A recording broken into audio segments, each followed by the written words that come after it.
go for another one here. And then we have, for the first time this season, it's the season debut of the epic race where modifieds and a few familiar names such as Steve McCaw in that series here tonight. And then also the Dayco Superstock series here as well. Ryan Dyson won the event here last year. He's looking to go back-to-back in that as well. Going to be a great night for racing, and I'll send it back up to Chris and Kate upstairs for more. Thank you so much. We'll give you a couple of key variables. The first variable is we want to get some racing in. The second variable is we have weather on the way. We are seeing a large system right now over turn 2. Like, it's coming quicker than we originally thought. So we're going to get the racing in. There you see it right now, stretching over the turn 2 wall and the horizon there. We didn't expect anything, Kate, till about maybe 9:30, 10 o'clock, but obviously with the heat and the humidity that we've experienced today, it could pop up at any time. Yeah, it could arrive anytime, and that's why we're going to get going racing here as soon as possible. So we've got Race Meyer bringing us to the first green flag of the night, Chris. Bone stocks, super stocks, and the modifieds in action, and green flag, the first one of the night. For the bone stock heat races, heat race number 1, as immediately we go into shade now as that system has covered the sun, or the sun's gone behind the system, and Meyer quickly off to a great start. There you see a gaggle of cars battling for the second position. Houston, Lawrence, Clausen, and Herzl in there for the bone stocks. But it's all the 93 of Race Meyer. There you see the field car speed cam just below the flag stand here at Delaware Speedway. So the track officials came to talk to us before we hit the on-air button and said we're going to try and get as much in as we can, but we do expect weather. There is a system coming in. Here's the gap out of turn number 4. Meyer, and quickly up to the second spot. It's going to be Joe Lawrence in that 28. The shade might help these drivers, Kate, but it's still going to be hot in the cockpit with the humidity, because they don't have those cooling race suits. It's just race suits, and they get hot. Yeah, especially a lot of these bone stock drivers don't have the air tube coming into their helmet. Once you get into some of the super stocks, maybe some of the modifieds as well tonight, they may have that tube to help cool their helmet a little bit, but they don't have all the fancy stuff like they do in NASCAR. So these drivers got to stay cool, as well as our fans in the stands got to stay cool. But everybody tuning in at home, you're beating the heat. Hopefully you're sitting in some AC watching some good racing. Yes, we welcome those of our viewers who tune in each and every week. Thank you so much for joining us again. Race Meyer is your leader in 93, but Joe Lawrence is caught race now in that 28.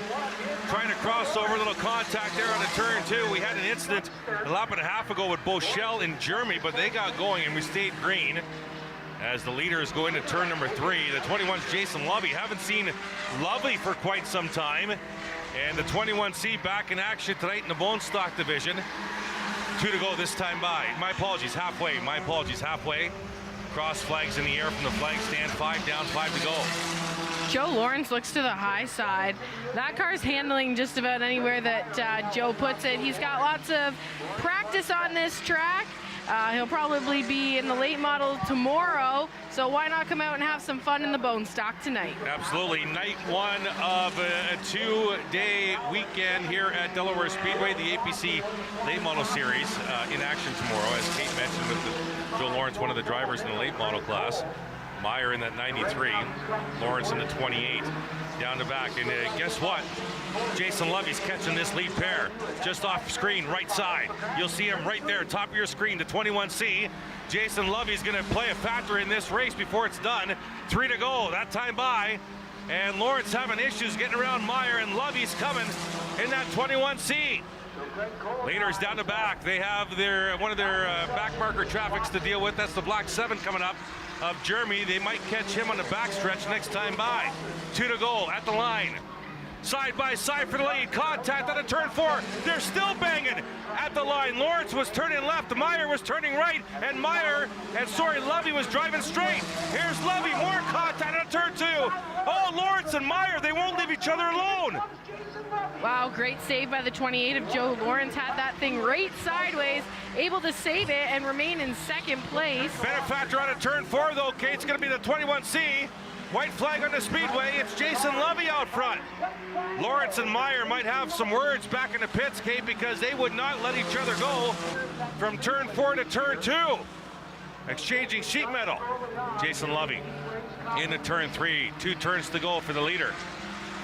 Lawrence in second, won't be able to catch him. And from third to first in under 2 laps, Lovey will take the checker flag, followed by Lawrence in the 28, Meyer in the 93. Lamont and Hannah Lamont, Jesse Herzl rounding out the top 5. And let's go to the replay. So the 28 car of Joe Lawrence is on the outside, and we've got the 23 on the inside. The 23 just washes up the track coming out of turn 2, makes contact with the 28, and gets him right sideways. Meyer in the 93, you saw Lovey in the 21C taking advantage of that. Right place at the right time for Jason Lovey, Kate. And at the line, just to note, 5th place does go to Craig Cole, was able to beat Herzl right at the line. So that rounds out the top 5 for this one, but Lovey will come around. Yeah, that was actually 15 one-thousandths of a second that Cole got Herzl by. Let's check in with the pits with the Jeremy. I am joined here by Wally Wilson here, the 69 Modifieds. Now, it's the first time here tonight, season debut of the Epic Raceware Modifieds. Talk to me about tonight and what you try to hope to do here out on the track. Hopefully we bring it to victory lane. We've been struggled here for a little bit. We've been at the front a lot, but we never really seem to finish it off, so hopefully we can finish it off tonight. Now, Chris and Kate have already mentioned the heat and humidity here tonight. As a racer out on the track, talk to me about going through the heat in your race suit and the racing conditions when under this type of warm weather. It's definitely pretty warm. Yeah, you don't really notice it too much when you're driving, but when you're stopped, you really notice it. Well, best of luck tonight and good luck the rest of the season. Thank you. We'll send it back upstairs.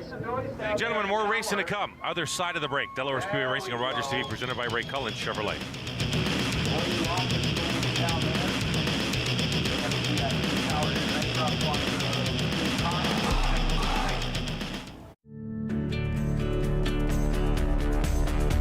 This program is brought to you by Rogers Xfinity, connecting you to more of what you love. Visit Rogers.com for more details. Ray Cullen Chevrolet.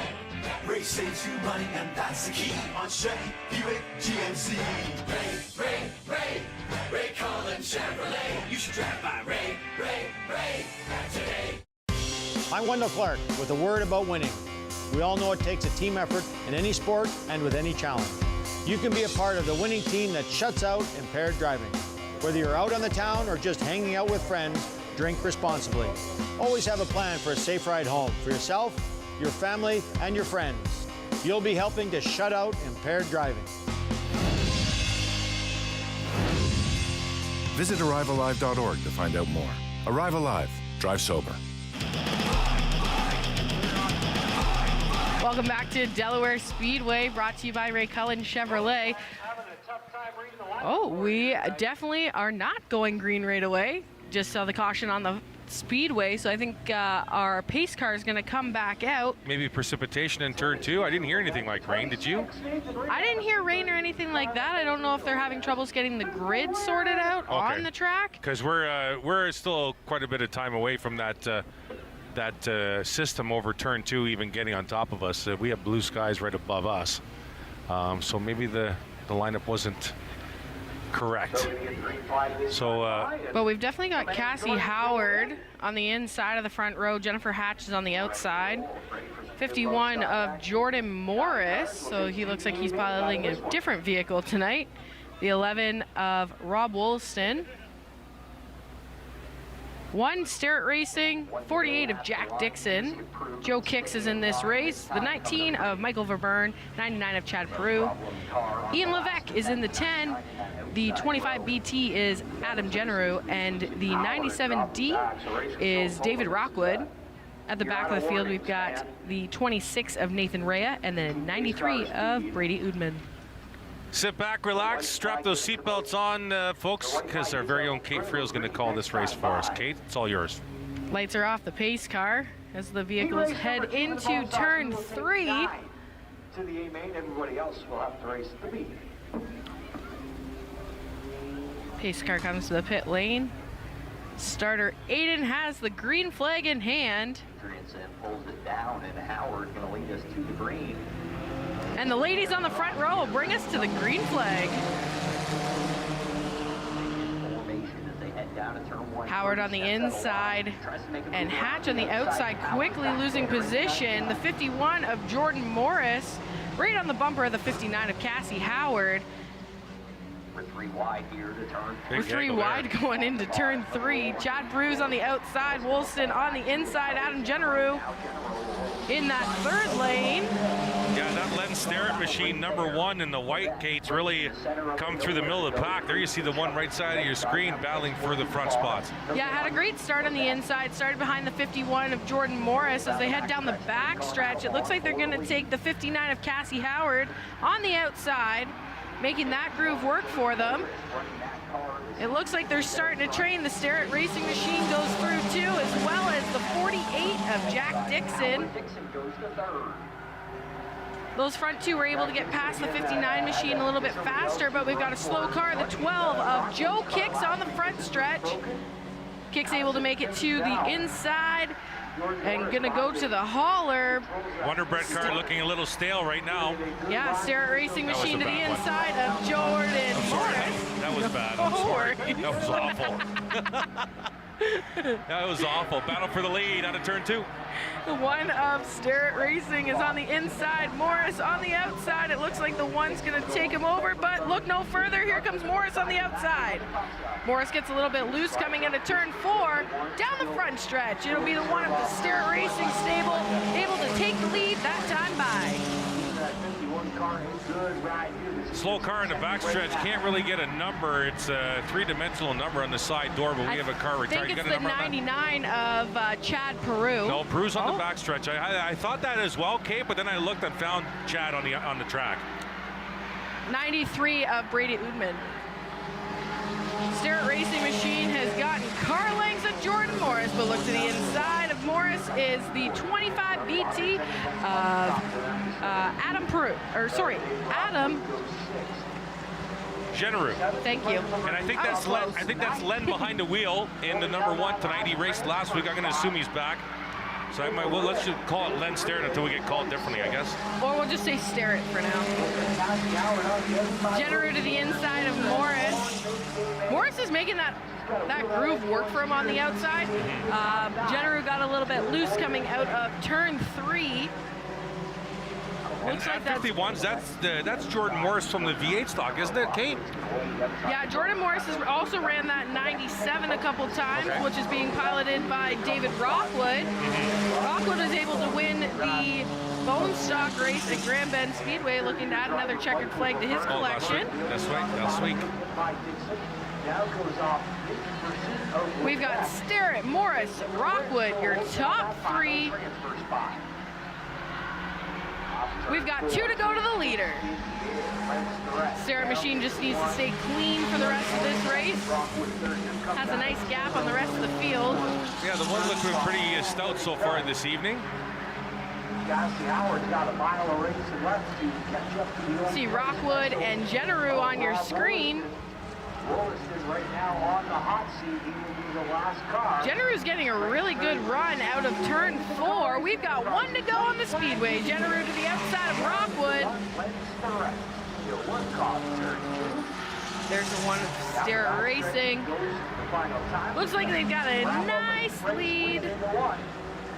Yeah, the battle's for second for sure. 5 cars there. Right into the checker flag. Starrett Racing to victory lane. Going to be followed by the 51 of Jordan Morris. And it looks like Generu holds on to it at the line, followed by Rockwood and Levesque. We're going to head back down to the pits to Jeremy. Thanks so much, Kate. I'm joined by Ryan Dyson, driver of the 28 machine in the Dayco Superstock Series. Now, Ryan, a year ago here on this track, you were able to get your first Dayco Superstock Series win here at the track. Now, a year later, talk to me about how you try to get this machine back into victory lane. Yeah, last week in weekly racing, we got the car back to close to what we thought it needed. You know, we finished third and came in here tonight, and it's just not quite as good again. So I'm not sure what's. It's getting frustrating, but you know, we won't give up. We're mostly fighting engine issues tonight, thankfully. So hopefully we just figured that out. We found a few things that weren't right, and it's just been farting and popping. So hopefully we can go out there and get that Epic Raceway pole award and lead every lap and lead the feature again, just like we did last year. But this year's looking a little more challenging, but we're up for it. Now, take me into the car. Obviously, warm conditions out here tonight. We talked off camera about how it can be miserable. Take me into the seat of the car when you're driving out there, especially when the practice session happened when the sun was right on the track. Yeah, and I mean, we sat in the car for half hour straight, and it's definitely hot. And in our car, we don't run any sort of helmet cooler or anything. I think some guys are like late model and stuff, or NASCAR Cup teams and stuff. They run helmet coolers, but we don't have anything. So definitely warm and toasty in there, and the cars are also running like crap because of that, because the humidity and stuff. And we're I think 3 or 4 tenths of a second off of what we should be running just because the track's so crappy. So yeah, it's not ideal, but hopefully we can beat the weather here tonight. And it's funny, it is just like last year. We were trying to race the weather, and we were starting the race, and it was spitting a little bit, and we still managed to go out. So it's very, very similar to last year. Well, hopefully things can repeat like last year. Good luck tonight. Yeah, thanks. I appreciate it. Back upstairs. Thanks, gentlemen. Quickly, before we go to Green, Kate, why would the cars be running like crap, as he said, in this type of weather? Just not enough airflow getting to the engine, cooling it down, making it run better. Just like our everyday street car, as soon as we see that dial on our motor start to go towards the hot, we know we're in a little bit of trouble. Coming up, third and final bone stock heat race here. This, on average, are the faster cars of the entire division. They'll come out of turn 4, 10 laps of scheduled distance. And green flag, we're racing. It's Mitchell Rawlings and Conrad Julian out front. Good start for Julian in that white and black 27. He'll dive into turn 1. Here comes the 15 of Roberts on the inside. The 58 is Gary Triska in that orange and white machine. Looking for a three-peat is the 8 of Charlie Verhoeven. He starts near the back of this field. But it's Julian coming around to lead lap number 1, Rawlings in second. And it's Roberts and Triska, your top 4. Triska, oh, what a great move by the 58. Dove to the inside in front of the 2 cars behind the 58. Got to the inside of the 15 of Roberts and wants that spot. He'll dive inside the 15, almost coming even out of turn number 4. But Roberts will hold on to that position. The 78 is Culver, and the 40 is Craig. That's your top 6. Running 2x2 this heat so far, or very closely 1x1. Lots of moves being made in this heat race. Normally, typically, the third heat race is going to be your fastest. Oh, there was a little bit of contact between Rawlings and Roberts that time by. Triska's looking really stout this race as well on the inside, making that car really work for him. What I found interesting coming into tonight are the points in this division. The top 3 separated by just 2 points, and the top 3 are in this class. The 2-time defending race winner, Charlie Verhoeven, is middle pack. The defending series champ, Matt Langford, is right behind Verhoeven. Paul Fothergill, who's 2 points off the lead, is at the back of the pack in the 33. And your points leader, Colin Willems, is right at the back of the pack. And now we have a side-by-side battle for the lead. In the turn 3, it's Roberts on the inside, Julian on the outside. And looking for the lead out of turn number 4. Triska alone in third spot. Drag race to the line and give that lap to Roberts. And they'll dive into turn 1 other time. Under 5 laps to go. Julian the second, Triska remains in third, Culver in fourth, Rawlings to 5th. Charlie Verhoeven up to 6th. He's brought Langford with him into 7th spot. And that red number 8 just off your screen right side. There you see Charlie. Top of your screen, Langford in the orange and white. They're trying to come to the front. You get a point for finishing in the top 10, starting with the winner with 10 points. And just a note, Chris, in the 33 tonight isn't Paul Fothergill. Oh, not tonight? Chris Okay. Lawrence is piloting that machine. Okay. So Chris Lawrence trying to get points for that 33 machine. Make sure that he does Paul Fothergill well for the points. Thank you very much. Chris Lawrence, Cowboy Chris Lawrence in that 33, piloting that machine tonight. Right now it's Sterling Roberts out in front, pulling away.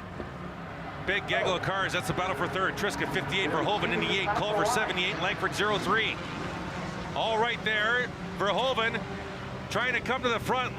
Matt Langford is hitched onto the rear bumper of the 8 machine all the way since the green flag and followed Charlie right up to third now. The biggest thing about these points and being a champion is knowing that you need to be consistent. You need consistent finishes. You need to make sure you keep your car in one piece and keep going and going straight to the front. Roberts the leader into turn number 3 and 4. Now Verhoeven's up to second. Langford trying to follow him through underneath of Julian. White flag on the speedway. I don't think they have anything for the 15. They're too far back. But what a run by Verhoeven and Langford to get up to second and third respectively. But it's all Sterling Roberts at the front in that 15 machine. A healthy 15 car length lead on Verhoeven and Langford. Julian in fourth, Culver to fifth. Then it's Triska and Rawlings out of turn 4. Checker flag in the air for the 15 of Sterling Roberts, followed by Verhoeven, Langford, Julian. Culver will beat out Triska. Then it's Rawlings.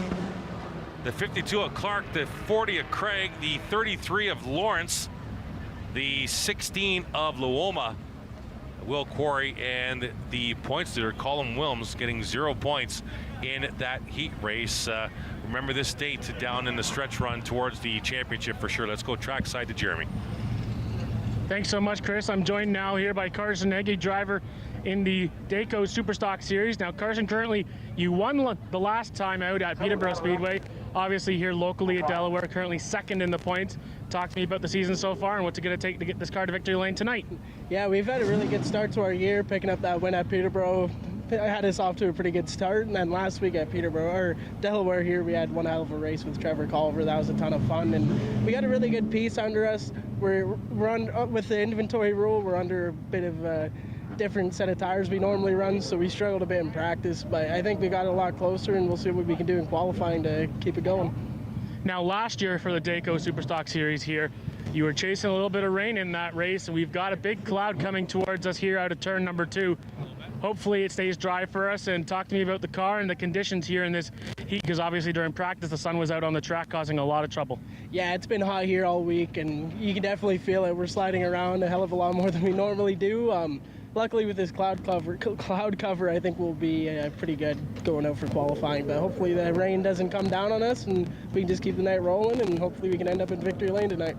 Well, best of luck tonight and good luck the rest of the way. Yes, thank you. Back upstairs. Thank you so much. We'll be right back. We'll shift to the modifieds at Delaware Speedway Racing on Rogers TV, presented by Ray Cullen Chevrolet.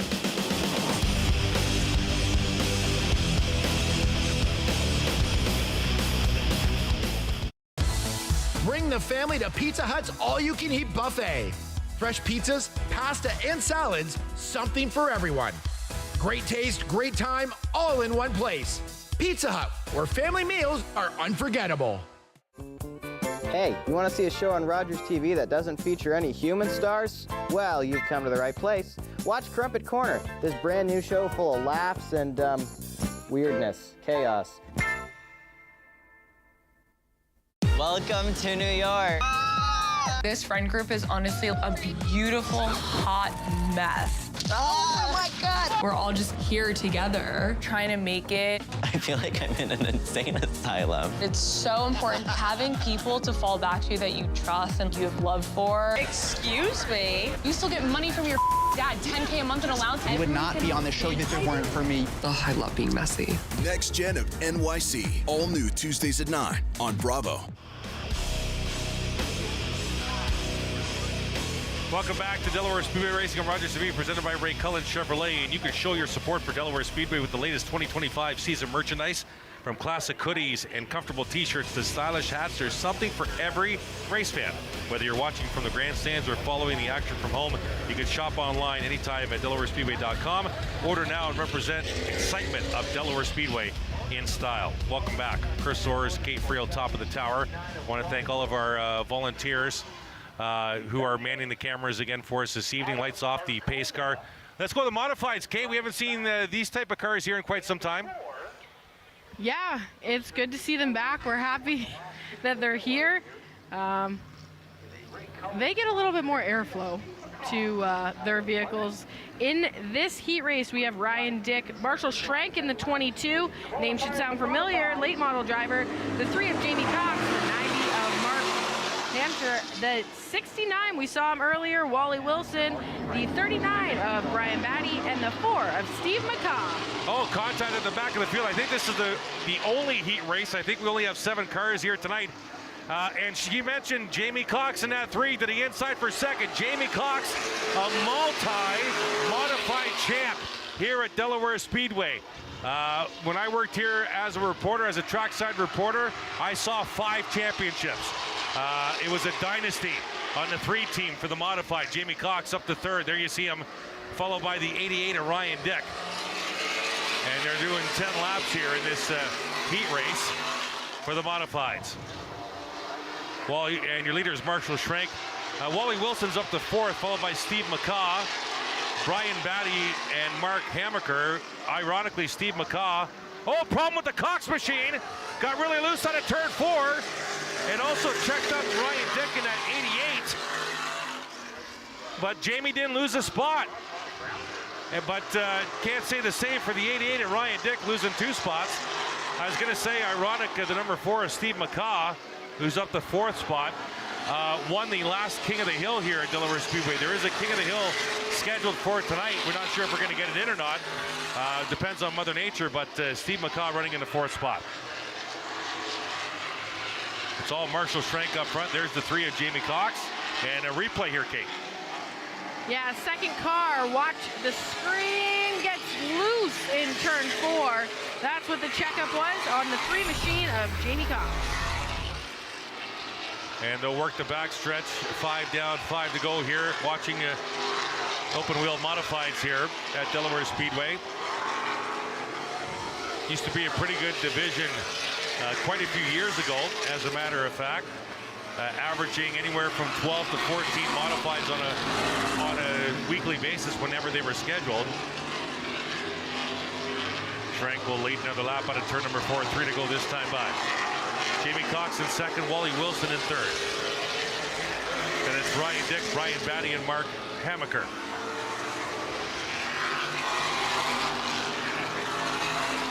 First of 2 straight days here at the Speedway. Lots more action tomorrow. DelawareSpeedway.com for ticket information, race fans. Lots of people taking in the camping grounds beyond the backstretch. You'll have a look here as we pan out. Watch the 2 leaders go down the back. There you see all the trailers and campers set for a great unofficial, I guess, Canada Day weekend. We do have the separation of Monday with Canada Day being on Tuesday. There's a speed shot. Jamie Cox going by Wally Wilson. Here comes Steve McCaw out of turn 4. That's Ryan Dick. And Brian Batty following him. Inside the last lap now. Your leader is Marshall Schrank at 22. Out of turn number 4, checker flag awaits Marshall Schrank. Will take the modified heat race. Followed by Jamie Cox and Wally Wilson. Your top 3. As mentioned, another day of racing tomorrow. You can find the information on the Delaware Speedway website. Lots of Canada Day festivities in and around the area. If you're interested, first, actually, let's check in trackside with Jeremy. Thanks so much, Chris. I'm joined now by Charlie Verhoeven, driver of the 8 machine in the Bone Stock Series. Charlie, pretty successful year for you so far. Take me through your season so far this year. Season's been going good. Came 6th in the first race and 2nd in the second. Had some bad luck the 3rd race, and then past 2 races we've been able to win. So it's pretty exciting.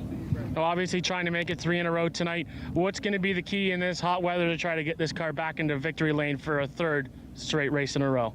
Obviously, it'd be super fun to be able to win 3 in a row, but to be honest, we're just looking for, good finishes, try to, finish towards the front, and, if we win, great. If not, let's just keep some good finishes going on. And then obviously, take me into the car. Obviously, during practice, ran hot. Obviously, the track's hot as well. As a driver in this warm weather, how does the car handle, and how do you handle it being in that warm conditions? Yeah, it was definitely really hot. Sun's going down a little bit, so the car's tightening up a little bit. So it's definitely getting better. We ran some slower times for what I would like in the first one, but as the track cooled off, we loosened the car up a little bit, and yeah, it seemed to do pretty good in that heat. Well, best of luck tonight. Thank you. Back upstairs. Thank you very much, Charlie Verhoeven. It's hot at the track, and he's the hottest driver in Bone Stock. More to come after the break. Delaware Speedway Racing on Rogers TV, presented by Ray Cullen Chevrolet.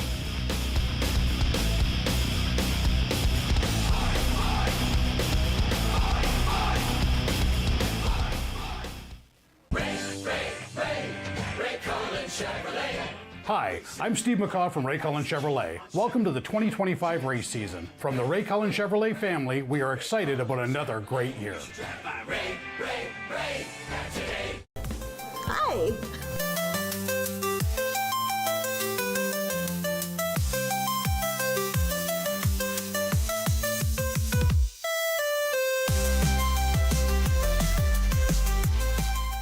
After a night out with your friends, not having a plan for a safe ride home can leave you in a bad spot. You could end up riding in a police car, an ambulance, or a hearse. These unplanned modes of transportation can be a costly choice and do not take you home. Your plan could include a designated driver, a taxi, or public transit. Drink responsibly, choose your ride, and have a plan for a safe ride home. Visit arrivealive.org to find out more.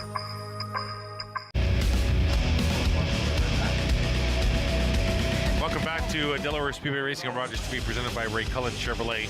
And don't forget, you can show your support for Delaware Speedway with the latest season merchandise for 2025. From classic hoodies and the comfortable t-shirts to stylish hats, there's something for every race fan. Whether you're watching from the grandstands or from home, you can shop at DelawareSpeedway.com. Order now and represent the excitement of Delaware Speedway in style. Welcome back. A slight little break here for something I'm not sure of. Are we scheduled maybe for the Bone Stock I think they're B-Main, because I lining up see the them coming B-Main on. right now. Okay. So a little bit of a break here. Chris Soares, Kate Friel, top of the tower. Jeremy McGrady, trackside, and the pace car doing some hot laps with Gary Adrianson behind the wheel, apparently. But as we were mentioning before we went down to Jeremy, kind of a broken up little Canada Day weekend. If you're looking to celebrate, you can come down here to Delaware Speedway tomorrow, day number 2 of this 2-day weekend event. Also, some Canada Day celebrations happening in Strathroy on Saturday. Monday is North Middlesex. Welcome back, top of the tower. What was I saying? Monday is North Middlesex. Canada Day itself, Glencoe, Delco Bridge is hosting. This year it's Delaware. Out of the 3 communities, Delaware, Kamoka, Mount Bridges, it's Delaware this year at the community center, but lots going on. Of course, Grand Bend on Tuesday the 1st as well. Any plans for your technically holiday weekend? Well, we're here. My daughter finished school, so nice. She has a She's graduation. out partying tonight, is she? She has a graduation party from JK. Nice. Scheduled for tomorrow. And then I'm not sure what the rest of the weekend's going to bring. I know I have to work, so. BYOJB, bring your own juice boxes. Yeah, that's what that party is. Getting set for the B-Main. Don't forget, DelawareSpeedway.com if you want information on tomorrow's card. I can tell you right now, the late models in action tomorrow. The APC Series making its 4th stop of the season. The modifieds are back in action tomorrow night. And what's the third one I'm missing, Kate? More super stocks tomorrow? Oh, here it is right here. We have the super stocks, the V8 stocks, Delaware modifieds, and the late models tomorrow. And the hot rods, that's right. Thank you very much. Let's check in trackside with Jeremy.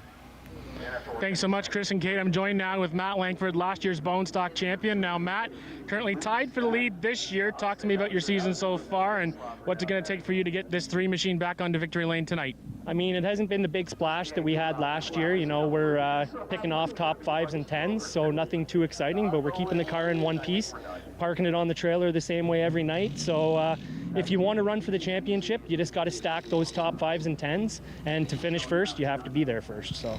Now take me into the car so far here tonight. Hot and humid conditions here as a driver out on the track, especially with the sun coming down and bringing the track temperature back down. Talk to me when it's hot conditions as a driver. How's it feel in the car? Yeah, it was wicked hot out there in practice in the heat race, but we made some changes and I really liked it. The car was really good tonight, and I think we might have something for the number 8 car. Well, awesome. Best of luck tonight and good luck the rest of the season, Matt. Thank you. Back upstairs. Thank you, Jeremy. Driver of the 03 Bone Stock, Matt Langford, who is comfortably into the A-Main after a 3rd place finish in his representing heat race, and on track right now, the Bone Stock division back out for the B-Main. I thought we were going to have some sort of qualifying or whatnot for the Dayco Super Stocks. So yeah, there is qualifying coming up right after this. So Bone Stock B-Main, this is going to be for 15 laps, race fans. And then we're going to go qualifying with the Dayco Super Stocks group qualifying. So there'll be 3 or 4 cars out per session. And then after that, we'll be going to the modified feature. We're going to roll right through this card if we can. We still have King of the Hill if we can get there at the end of this night. But on track right now, Bone Stock B Maine for 15 laps. Dakota Loloma is in the 16 on the front row with Will Quarry, and then Look Chad who's on the Peru inside is of on row the- number 2, Kate. Yeah, Colin Wilms. Our points leader. Points leader, the blue 17, trying to get through. This is a big one here for Colin. Leading the bone stock by 2 points. There's 3 drivers within 2 points of each other. And Dakota will bring him out of turn number 4. Will Quarry on the outside of row 1. 15 laps. Green flag, we're racing with the bone stocks. Wilms right in tight under that rear deck lid of the 16. Into a turn 1 they go, side by side for the lead. Wilms all alone in second spot. Hatch in the 71 to the inside of the 99 of Chad Peru for 4th. Still side by side for the lead. Wilms looking for an opening. Luoma drifts up the track a little bit in the quarry. Wilms looked at that 3 wide possibility for a short moment and then decided against it. It's early, it's the first lap. You're not going to put yourself in a position where you're not going to make the A main because you've wrecked in the B main. So definitely a smart decision by Wilms to check back up in around line. in front of the track, in front of the group. No, it's the 71 of Hatch around in front of Bochelle in turn 4. And we'll get caution on the speedway. Our first caution of the night. Sorry to jump on you there, Kate. My apologies. I was going to say that the 93, it was good to see Brady Oudman back on the track. He had trouble in his heat race. Now running 4th. So does the 12 of Joe Kicks. Yeah, and absolutely. he's back out there too. So Wonder Bread car looks pretty fresh now. I just can't stop that. I apologize for that. So the 99 of Peru won around here, and that started everything. Let's go to break, Kate, or not break, but a replay. Kate, please. yeah, so going into turn 3, the 99 of Peru gets real sideways. And the 71H of Jennifer Hatch looks to go to the outside, sees the 12 of Joe Kicks. Was there and contact there? They may have slightly touched, but it's almost like she saw him there and then decided, okay, we better get to the inside. Right. Unfortunately, it was too quick, too fast, and around the car went. So our first caution flag of the night comes in our 4th race, which is pretty good. There you see the 71 Jennifer Hatch. That's a brand new car for her tonight. Had a nice little post on his social media. So the running order, Will Quarry out front, Dakota Luoma, and then it's Wilms, Oudman, and Peru, your top 5. And then it's the 12 of Joe Kicks. So the 71 and the 12 definitely made a little bit of contact, Okay. and then down she came. She tried to get out of the way. Yeah. Right front on the left rear of the 12. They'll get asked to double up. They'll get the white flag this time by. And that system we were talking about off the top of the show that looked like it was ominous off turn 2 is actually broken up quite substantially. So I think we're good for still a little while here. But definitely weather is still a variable. Kate has her fingers crossed. Tomorrow night. But definitely it has broken up. It's cleared up quite a bit, actually. So the lights off, the Delaware Speedway pace car. It's Will Quarry in at 6. The inside, Luoma on the outside. Reverse starting position of the front row from when we started this race. It's the bone stock B main, 1 lap completed. And Quarry will bring them out of turn 4. There you see our new flagman this year. There's Aiden up in the flag stand, pacing the traffic, pacing the restart zone now, and he'll fly the green. And Quarry with a half a car length lead on Luoma into turn number 1. Will Quarry, the former junior late model champ out of Grand Bend, running the bone stocks here at the half mile, double the size track this year. Quarry, Luoma, and Wilms lost the spot to Oudman. Brady Oudman now up to 3rd in that 93. Then it's the points leader, Colin Wilms in 4th. So front 3 here, diving into turn number 1. We got the Kicks machine, the Wonder Bread number 12. Is slow in turn number 1, and issues with the 12 again. His leader is now a 4-pack going into turns 3 and 4. There you see the 12 of driver Kicks, and will probably enter the pit area here. Oh, he'll stay on the track. This might be an issue here. Got to get on that apron in turn number 3. Here come the leaders out of turn 2. And the 12 car on the apron, the pit road entrance, so he'll be okay. Corey will lead the front four into turn number 3. They'll go on the high side of the 12. And out of turn 4. 4 laps in the books. Corey, Luoma, Audman, and Wilms. Then it's Prue. And in the 55 of Craig Cole. That's your top 6. But the front 4 all together. Now Cole will make a pass on Prue. Craig Cole up the 5th spot now.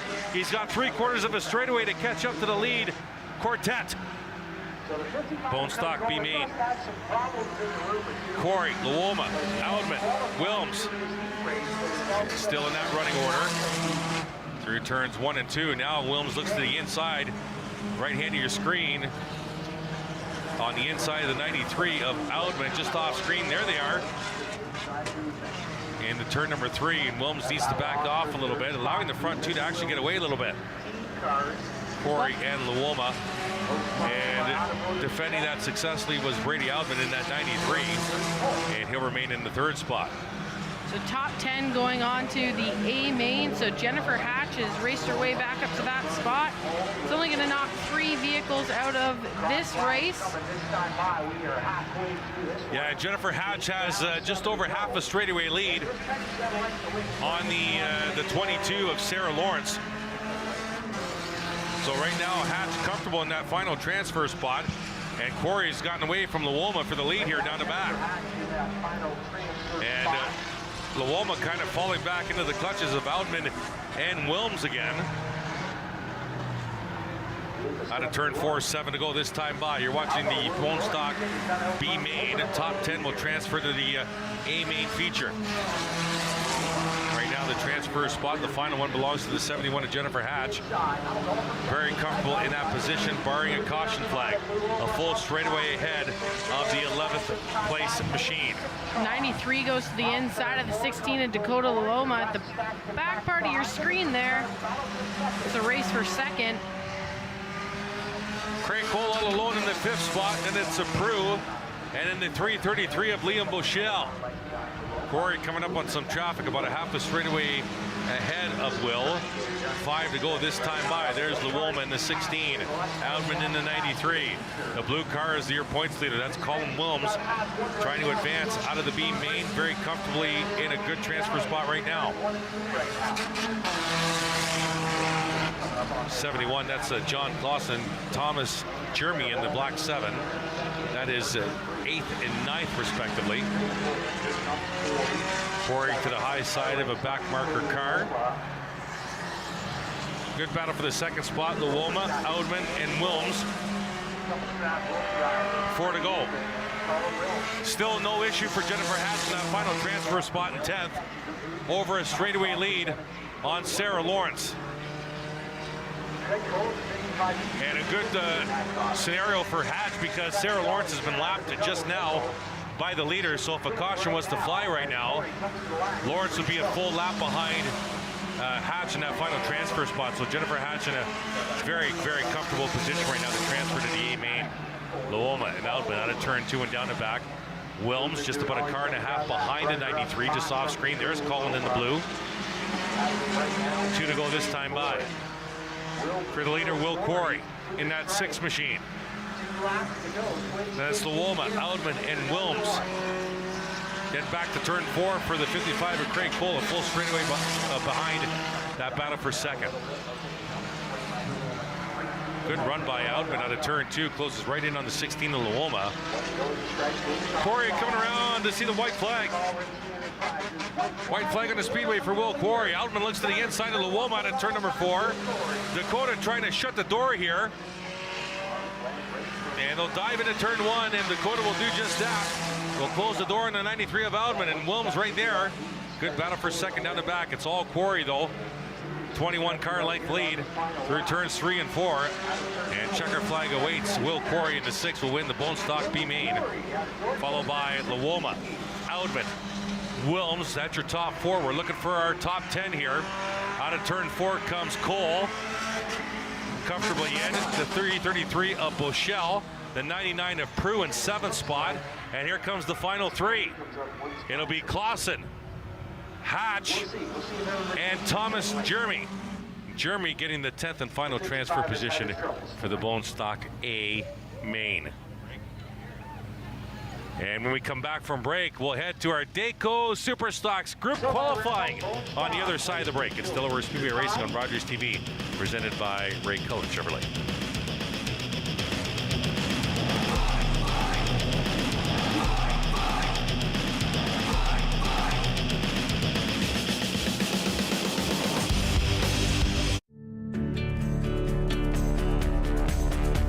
This program is brought to you by Rogers Xfinity, connecting you to more of what you love.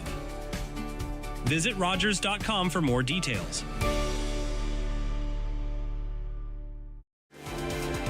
Hi, I'm Dr. Mario Elia, host of Keeping London Healthy here on Rogers TV. Join us Wednesdays at 6:30 where we discuss health topics relevant to you and bringing on experts in the field to give you the best, most up-to-date information. See you then. I didn't think I was going to be nervous, but I am. Defco Mid is entering the Cake Arena. You have never seen me do anything like this before. He'll face 6 competitors. I'm outnumbered. For 6 different challenges. This is insane. All at the same time. Hurry up! To make super mega cakes. This is amazing. Super mega cakes on Food Network.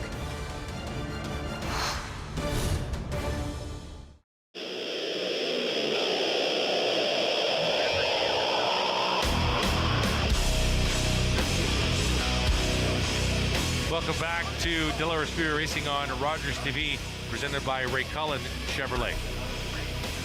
Show your support for Delaware Speedway with the latest 2025 season merchandise.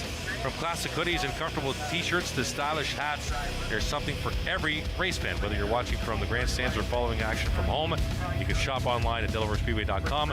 Order now and represent the excitement of Delaware Speedway in style. Chris Soares, Kate Frail, top of the tower. And let's hear from third member of our team, Jeremy McGrady. Let's go trackside to Jeremy. Thanks so much, Chris. And yeah, next coming up is the Dayco Superstock Series qualifying. Now they're going to send out the cars and go as fast as they can around the track in the one lap. Fastest time, obviously, will get pole position heading in to the feature race tonight. Talking to Ryan Dyson earlier, he won last year here at Delaware Speedway in the first race of the Dayco Superstock Series. He's looking to repeat that, but he's got other experienced drivers like Brody Wickwood and Lane Zardo behind him. Looking forward to that action coming out. Also just the B main finish, so this Bone Stocks will have their feature race as well, and then the modifieds, all 8 drivers as well looking to get into victory lane. And with that, and obviously with the weather potentially coming around 9 o'clock, we'll see if the track holds dry.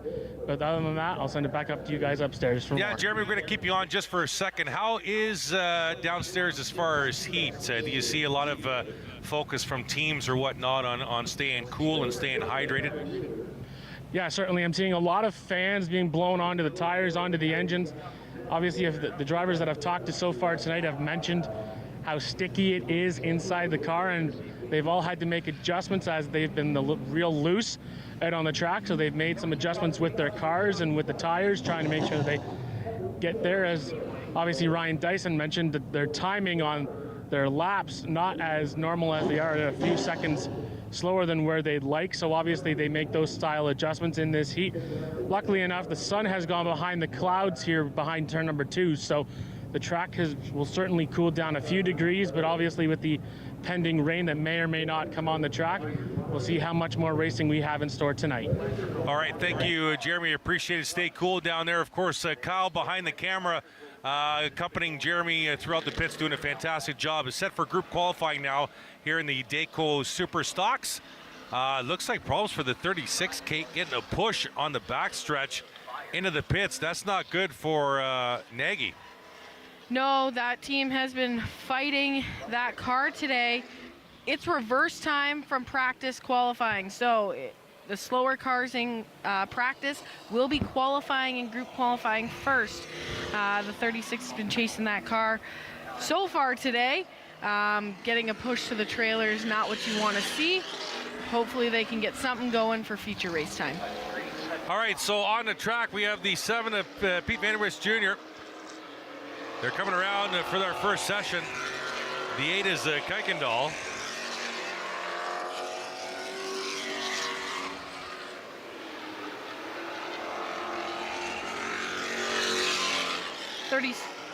36 was Hudson Nagy that went to the pits. Correct. So Pete Vanderwist so far on top with a 21.7 that time by.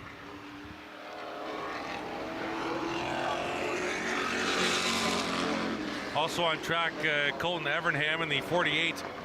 As mentioned, Randy Kuykendall in the 8. Connor Maltese in the 23. Top of the board right now, Vanderwist Jr. at 20.714. And then it's Evernham with a 20.838. Here you see Connor Maltese in that 23. Best time is so far 20.848. I'm not sure if it's 5 laps or a matter of minutes. Kate, do you know how it works? It's normally 5 laps Okay. with 5 cars for group qualifying. Pete Vanderwist Jr. in the 7, top of the board right now at 20.714 is the best time. White flag. And with white flag, that was lap 4, so we're going to go with it's 5 laps. 5 laps. Pete Vanderwist Jr., the lead car. That's who Aiden in the flag stand picked up as his counter car to help count laps as well. Vanderwist Jr. coming around for his final lap. And we'll clock in at 20.921, but as fast as it is 714. Top of the board, 20.714 for Pete Vanderwist Jr. Connor Maltese in second, just under a tenth of a second back at 20.809. Then it's Everingham, Kuykendall, and of course Hudson Nagy as well documented in the pits. And hopefully they can find a solution. Well, they did, because the 36 is back on the, is that the 36 or the, we're gonna have to figure that out. They were painted so 36 alike. is still at the trailer. Okay, thank you very much. So that's probably the... So that's Carson Nagy on the track then. There he is, Yeah. 93. 89 is Sean Chenoweth. 28, of course, is Ryan Dyson. We talked with him earlier today with Jeremy down in the pits. The 07 Nick Ramsey. is Nick Ramsey. Thank you. The biggest telltale between Carson Nagy and Hudson Nagy is you look for the white roof, because the paint jobs are so similar. So I always look for the white roof, and that one's Hudson's.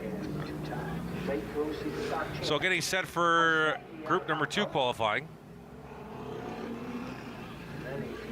I'm going to say that all 4 of these cars are going to, I'm going to predict all 4 of these cars are going to occupy the top 4 spots after group number 2 qualifying. That's my guess. The 7 car looked pretty good last week, but I think he was kind of buying his time. Yeah, Ramsey lost the points lead in the weekly series, the Super Stocks here at Delaware last week. Now in the 3rd spot, if I'm not mistaken. Not a good week last week for the 07 team. But the car's back in one piece and out on the track, so he's hoping for this one to work a little bit better. New leader, 28, Ryan Dyson at 20.411. Sean Chenoweth quickly up to second with a 20.445. They're making quick work. Here comes Nagy at the line. Nagy to the top of the board, 20.345. He'll take over the lead. Not for long. Nick Ramsey at 20.287. All 4 of them in the top 4. Ramsey, Dyson, Nagy, Chenoweth right there. Top of the board in qualifying Group 2, Dayco Super Stocks. There's 07 of Ramsey. Here comes Nagy to complete another lap. Trying to get the top spot back, and he will. Carson with a 20.285. Beat Nick by 7 1/1000ths of a second. Ramsey answered the bell. 20.250 back to the top of the board. What's Nagy going to return? There's a 07 of Ramsey on their screen. Nagy at a turn number 4. Trying to get the top spot back at the line. Doesn't do it. Still remains in second spot. Nick Ramsey still in that top spot. Here comes Dyson. Dyson still in the 3rd spot. Chenoweth in the 4th spot on the board. White flag on the speedway. Go ahead, sorry. Dyson, so a couple of these drivers still got some laps left to go. Carson Nagy across the line can't bite into Ramsey's lead. Ramsey does not to beat his fastest time. Here's Dyson at the line. Checkered flag in the air. Chenoweth coming loose off the corner and went down to the wall, trying to gain more time, cutting right down to the inside wall, and he'll wind up in 4th. So right now it's Ramsey, Nagy, Dyson, Chenoweth, and Vanderwist Jr. Your top 5 as we're getting set for group number 3. You're watching Dayco Super Stock qualifying here at Delaware Speedway.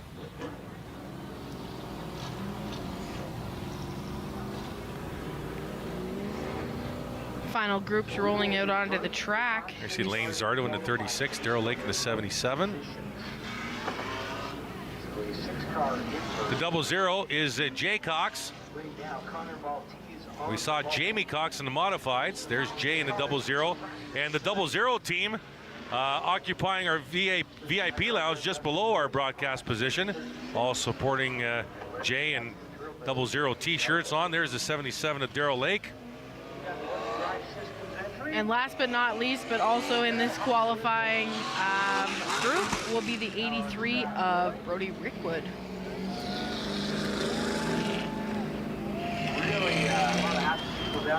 So the final group for Dayco Superstock qualifying. After this, we'll go right to the modified feature set for 25 laps. Where just ahead of schedule, they thought the modified feature would start around 8:45. We're just shy of 8:30, so ahead of schedule and green flag on the racetrack. Final group for Dayco Superstock qualifying.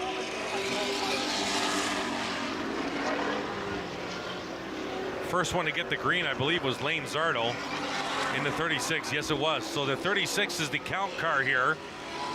And 1 lap complete. Zardo quickly up to 3rd spot already. Darrell Lake beat him. Darrell Lake with a 20.261. And the 77 up to 3rd on the board. Jay Cox up to 4th will drop Dyson outside the top 5. Zardo remains in the 5th spot. Brody Rickwood to 4th spot with a 20.284. Zardo back up to 3rd. Do-si-do, here we go, the top 5. They're rotating positions, except for the front 2. Ramsey and Nagy still there. Zardo in 3rd, Lake in 4th, Rickwood in 5th. Here comes Rickwood to complete another lap. Out of the turn number 4, there you see Zardo on your screen. Right now in 3rd spot. Zardo to the top of the board, a 20.247, and Darrell Lake beat him. 20.238, the 77 on rails right now. Darrell Lake did not look that fast last week. Boy, how 7 days could change. Darrell Lake, top of the board. Zardo trying to beat him. Here comes Zardo at the line. Zardo can't do it. Lake can't beat his best time of a 20.238. White flag on the speedway. Here comes Jay Cox at the line. Cox to the top of the board. A 20.222. Rickwood at the line. One last chance. Zardo, a final chance at the line. Zardo to top spot. Zardo with a 20.220. He beat Cox by 2/1000ths of a second. And Jay Cox to the lead again at 20.214. Rickwood one final time. Can't do it. It's going to be Cox at the top of the board, followed by Zardo, Lake, Ramsey, and Nagy. The fast time at 20.214. Following Nagy, Carson Nagy, is Rickwood, Dyson, Chenoweth, Vanderwist Jr., Maltese, Everingham, Kuykendall, and Hudson. Nagy was unable to take qualifying, but that team hoping that they can get something going here for feature time. But it is currently at the trailer, so we'll see if that team's able to get anything going. Jay Cox doing his thing when his sponsor is in the house. We'll be right back. Delaware Speedway Racing on Rogers TV, presented by Ray Cullen Chevrolet.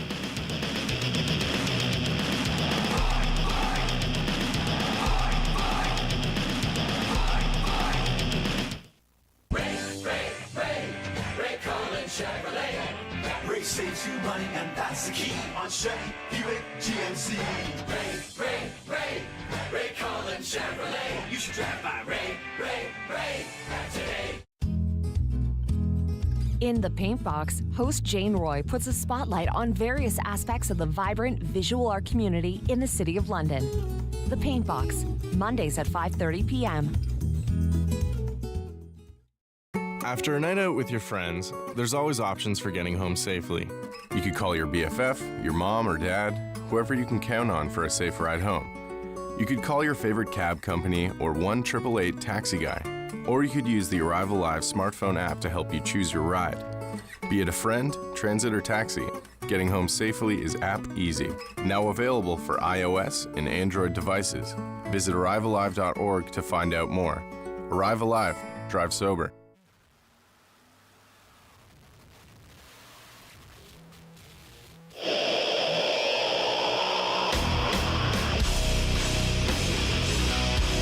Welcome back to Delaware Speedway Racing on Rogers TV, presented by Ray Cullen Chevrolet. Show your support for Delaware Speedway with the latest 2025 season's merchandise.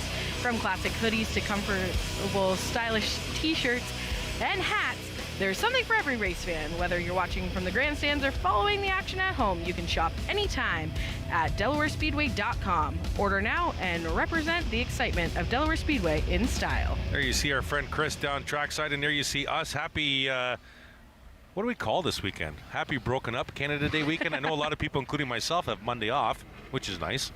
And then Tuesday off. Welcome back, Chris Soares, Kate Friel, top of the tower. Jeremy McGrady down trackside, getting set for the modified feature at 25 laps. And you've noticed that the environment has changed. So what happened was we had a big mass just over turn 2. We showed you at the top of the show. It broke up, and then within the last 10 minutes, it's kind of reconnected. And Kate, you've noticed a change. It's a little windier and the temperature change. Yeah, the air's definitely changed. It just feels different. So as you can see, that's the mass we're talking about. You see the sun trying to peek through back there. It does make for a pretty view, but we would like the R word to stay away. There you see them lining up for tech. Of course, Canada Day, our nation's birthday, coming up on Tuesday. Proud to be Canadian, and I know all of you watching in are proud to be Canadian. Those of you who are joining us from south of the border, welcome. Chris Soares, Kate Friel, top of the tower here. Delaware Speedway on Rogers TV. We broadcast from the track Friday nights here, 7:30. So thank you for joining us if you are just joining us for the first time. And speaking of the first time, we welcome the modifieds back to Delaware for the first time in a long time as we get set for 25 laps to feature here for the modifieds. And then we'll go right to the Bone Stock A main. I'm just looking at the itinerary here, because we still have King of the Hill still to come tonight, if we can get it in, race fans. And Kate, explain King of the Hill to our viewers, please. King of the Hill is a spectator race. They're gonna go 2 cars at a time. Fastest one moves on, slowest one goes home. And we're not talking race cars, are we? No, we're talking everybody's street car. So if you brought it, you can run it. And there's always a very interesting extra prize for minivans. So if anybody at home's got a minivan that wants to come out, Jamie Mosley in-house would be very excited. Absolutely. This is day number 1 of 2. It's a night start tonight. Tomorrow, is it nighttime tomorrow? It is a nighttime. So night number 1 of 2 here at Delaware Speedway. Action gets going tomorrow night here for day number 2. And getting set for the APC series tomorrow. I could be wrong, Kate. It might be an afternoon. It is an afternoon. My apologies. I think it's a 4 o'clock start. It is a 4 o'clock start. My apologies. If you're coming tomorrow, spectator gates opening at 2 tomorrow afternoon. And as we mentioned, go ahead. Sorry, Kate. Flag on the speedway. So we've got Steve McCaw on the pole position with Wally Wilson on the outside, Jamie Cox, Marshall Schrenk, Ryan Dick, Brian Batty, and Mark Hemter. 25 laps the scheduled distance here. Good to see the modifieds back here for the first time in a long time, and McCaw will bring him to the line. Multi-time track champ Jamie Cox inside row number 2. Green flag, we're racing with the modifieds. Nice start for Wally Wilson right there. Flag stand, camera shot courtesy of Rogers TV. Side by side out of turn 2 and down the back. Wilson on the high side, McCaw on the inside. Then it's Schrenk in the 22, Jamie Cox in that gold and black number 3 out of turn 4. Give that lap to Wally Wilson. Steve McCaw having a great run on the inside, got some extra laps in that thing we were talking about before King of the Hill last week. So Steve McCaw off to a great start. Steve McCaw, the defending King of the Hill winner as well, too. We'll see if he goes in it tonight. The hill here at the half mile, and the front 4 all together. Great run out of turn 2 by Wilson, though. Will grab the lead outright, and we'll try to get down to the inside groove. Now Schrenk will advance on the high side, try to get to the outside of McCaw.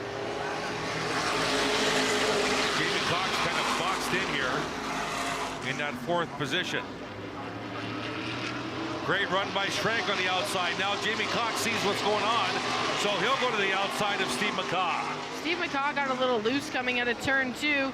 Good thing we didn't collect anybody. Everybody's still going forward. Brian Batty in 5th, Ryan Dick in 6th, Mark Hamaker in the 7th spot, but there's your battle for the lead out of turn number 2. It's Wilson and Schrank.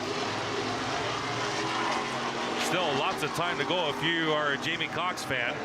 Right there in the 3rd spot.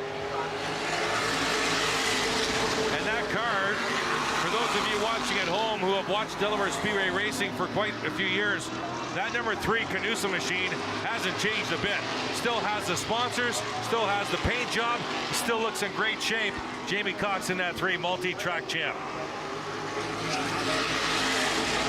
Schrank with the pressure on the inside now. Replay here. We're just going to take a replay here. Take a look at the number 4 Ray Cullen machine.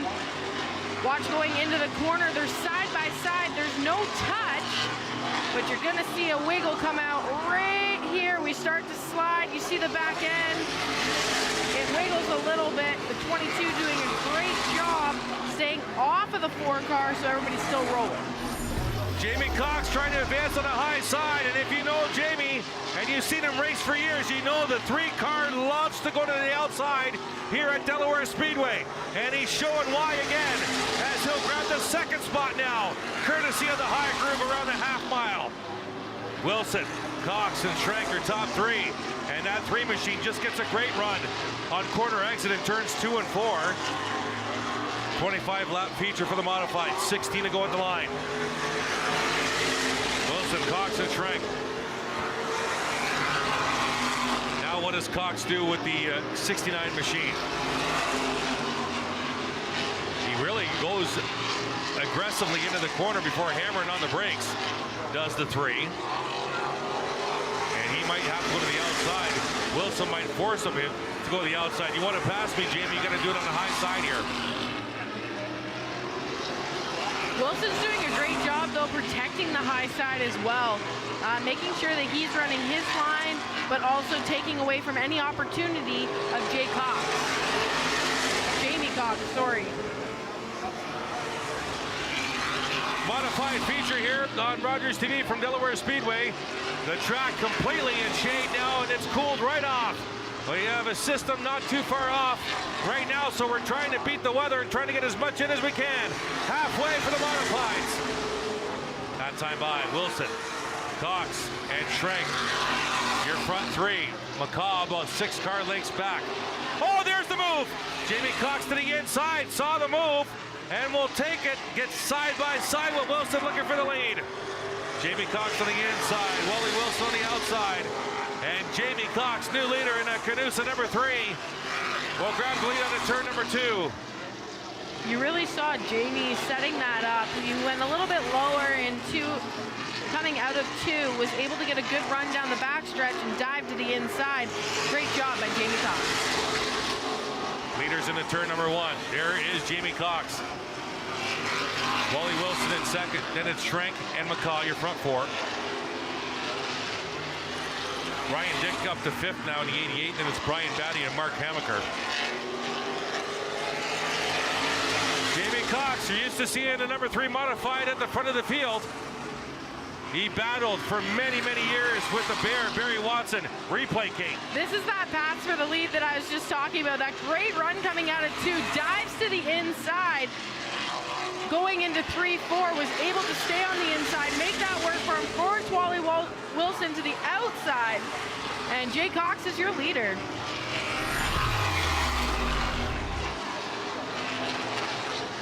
Here are the leaders for turns 3 and 4. Cox, Wilson, Schrank are top 3. 8 to go at the line. As mentioned before you analyze that replay for us, Jamie Cox battled week after week with the Bear, Barry Newman back in the day.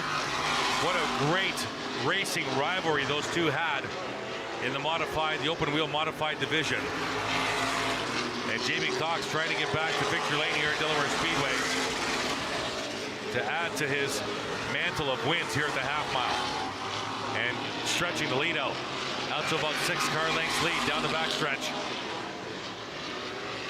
under braking through turns 3 and 4, 6 laps to go this time by. Coming up on the 90th, Mark Hamaker.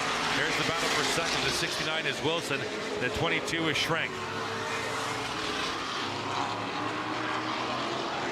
And Schrenk doing double duty. I think he runs the APC series, doesn't he, or not, Kate? He'll run tomorrow? He doesn't run a late model normally. I don't see him on the normal APC top 10 in points. Okay. So we will have to see if Schrenk makes a visit out here tomorrow. Under 5 laps to go. The battle for second heating up. Wilson has it. Schrenk wants it. And they're coming up on traffic. Hamaker, the leader, is on the 90 car right now. And we'll get it by. Now the second and third place machines. There you see Mark Hamaker, and that's gray number 90. And no problem for the second and third place battle. 3.5 laps to go. That's the only battle on the track right now. The 69 of Wilson, the 22 of Schrenk.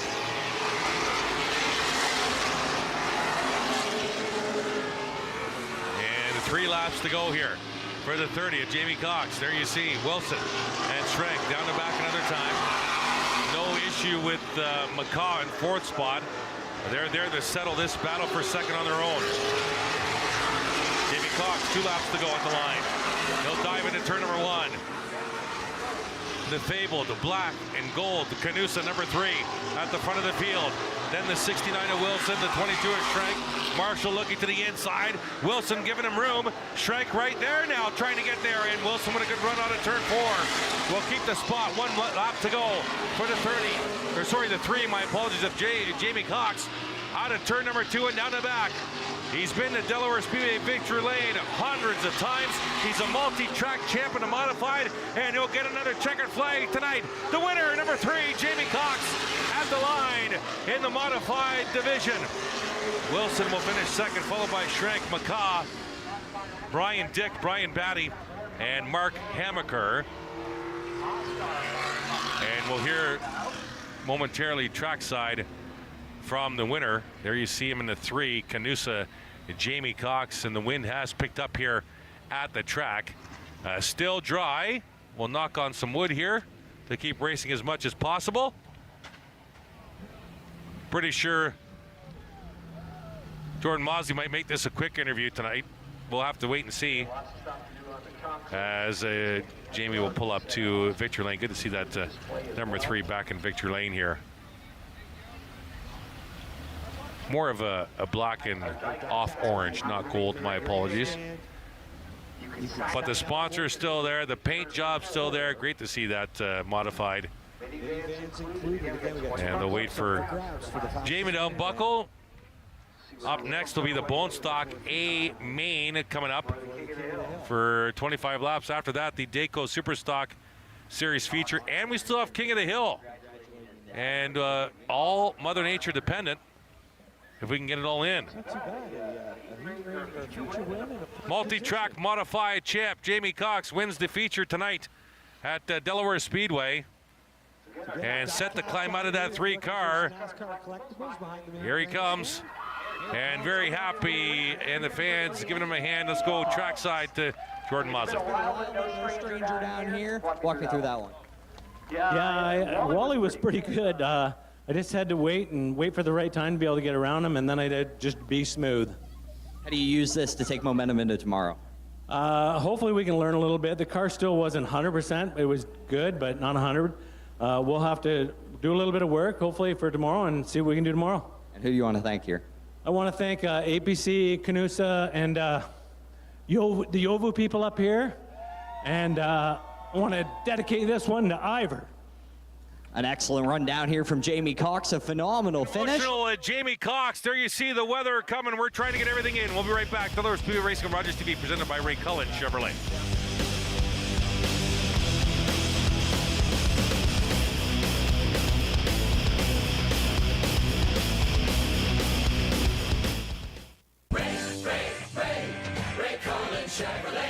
Hi, I'm Steve McCaw from Ray Cullen Chevrolet. Welcome to the 2025 race season. From the Ray Cullen Chevrolet family, we are excited about another great year. Bring the family to Pizza Hut's all-you-can-eat buffet. Fresh pizzas, pasta, and salads, something for everyone. Great taste, great time, all in one place. Pizza Hut, where family meals are unforgettable. Jeff from Chillin' and Grillin' with Jeff here, and we're back for another fantastic season of Chillin' and Grillin' with Jeff. We're gonna cook some great food with some really great folks. We're gonna use some unique barbecues, and we're gonna have a lot of fun. As always, I'm gonna be wearing some pretty unique shirts as well.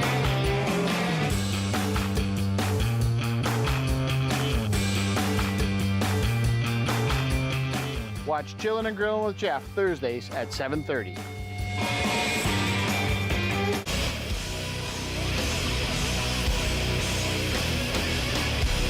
Welcome back to Delaware Speedway Racing on Rogers TV, presented by Ray Cullen Chevrolet. There you see the shot over turn number 1, looking down the fan spectator area. It looks like the Delaware Speedway fabled vortex has engaged, because now it looks like it's pulling away from us towards the turn 1 side and going the other way, but there's definitely rain in the area. There's rain off of turn 2. We can see it as drapes, very gray drapes coming down off the clouds, so definitely rain in the distance. But we're trying to get everything in. Next on tap, Kate, is the Bone Stock feature. Bone Stock features rolling onto the track. So I think 25 laps, right? We got to get everybody off of pit road first. Mm-hmm.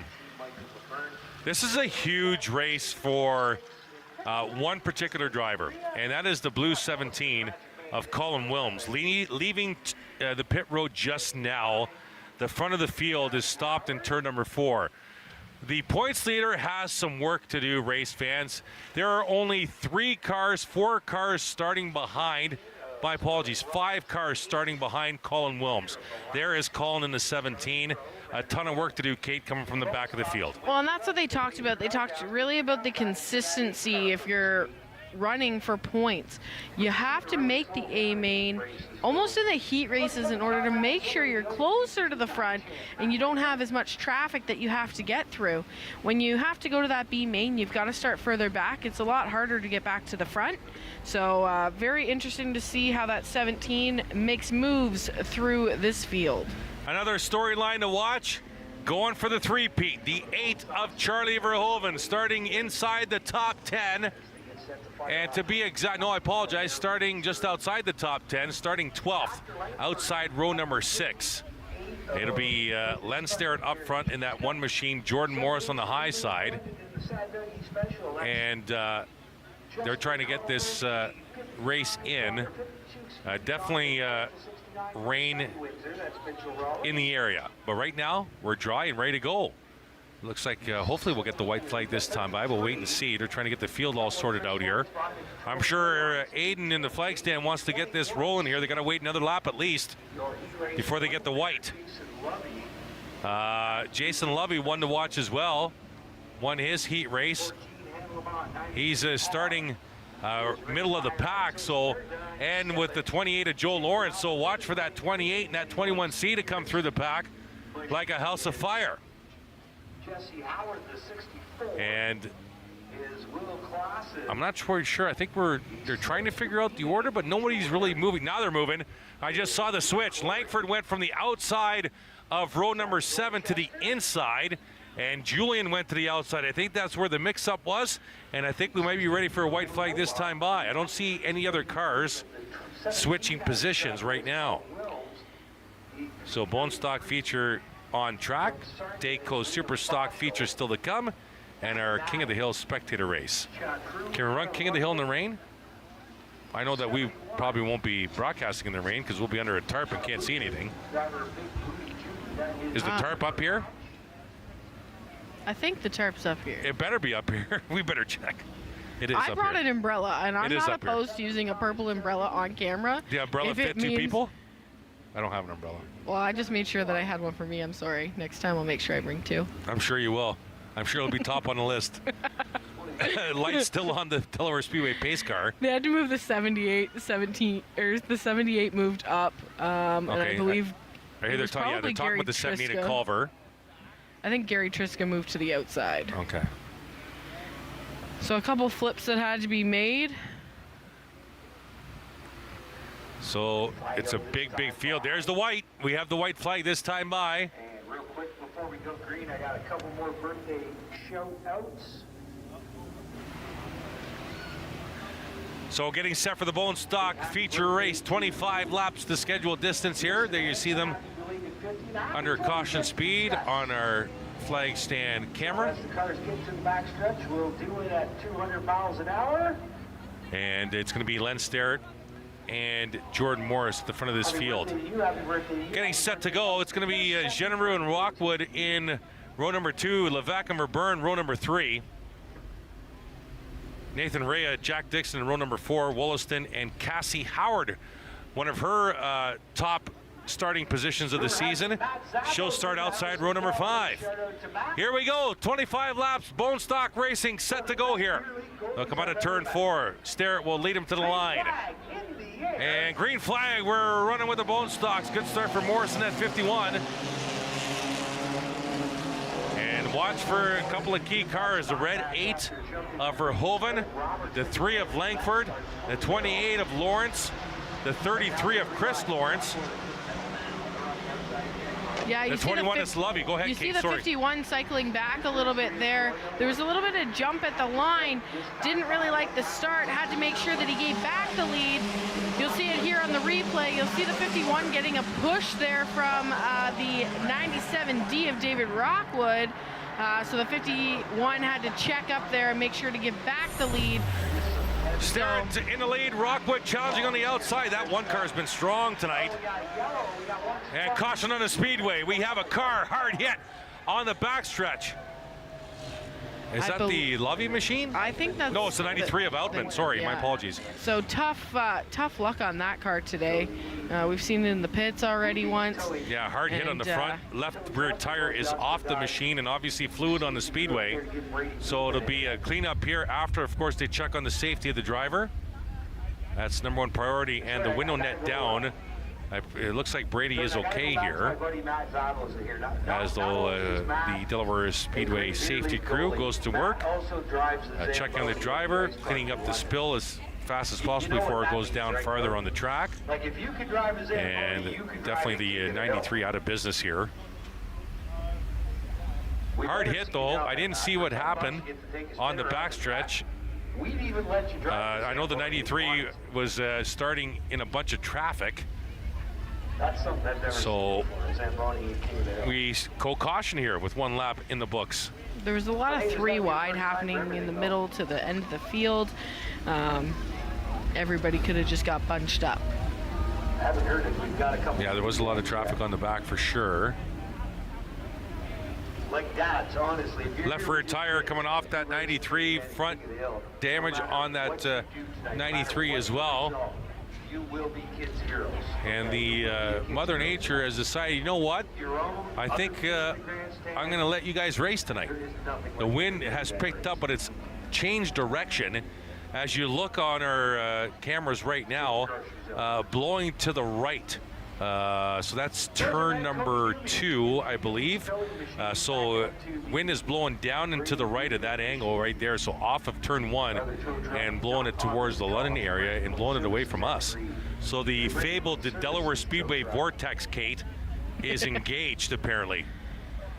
Yeah, I mean, between that and us trying to push it away, we were almost rain dancing. I'm sure they were laughing at us in the truck, but that's okay.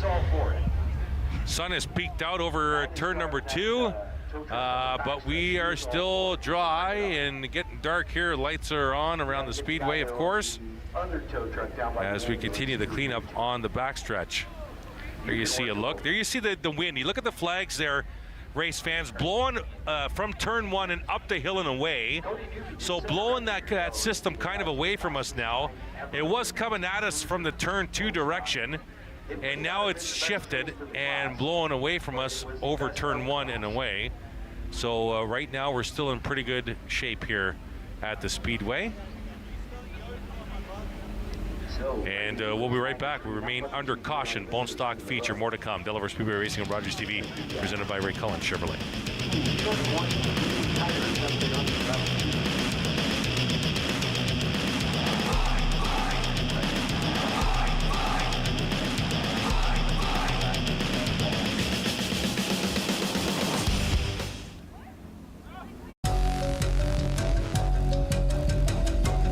Blow out all candles before you leave the room or go to bed. Never leave a burning candle unattended. When you go out, don't forget to blow out. Hi everyone, my name's Emily Febry. I'm also known as Ranger M. I'm an environmental communicator and educator, and I get to talk to a lot of different people about all things nature and conservation. I love to knowledge share, and that's what I want to do with you. So come on, let's go learn with Ranger M. Jack 102.3, playing hits of the 80s, 90s, and more.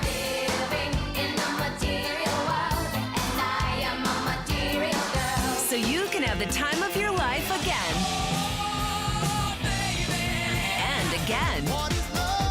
For hits of the 80s, 90s, and more, listen to Jack 102.3.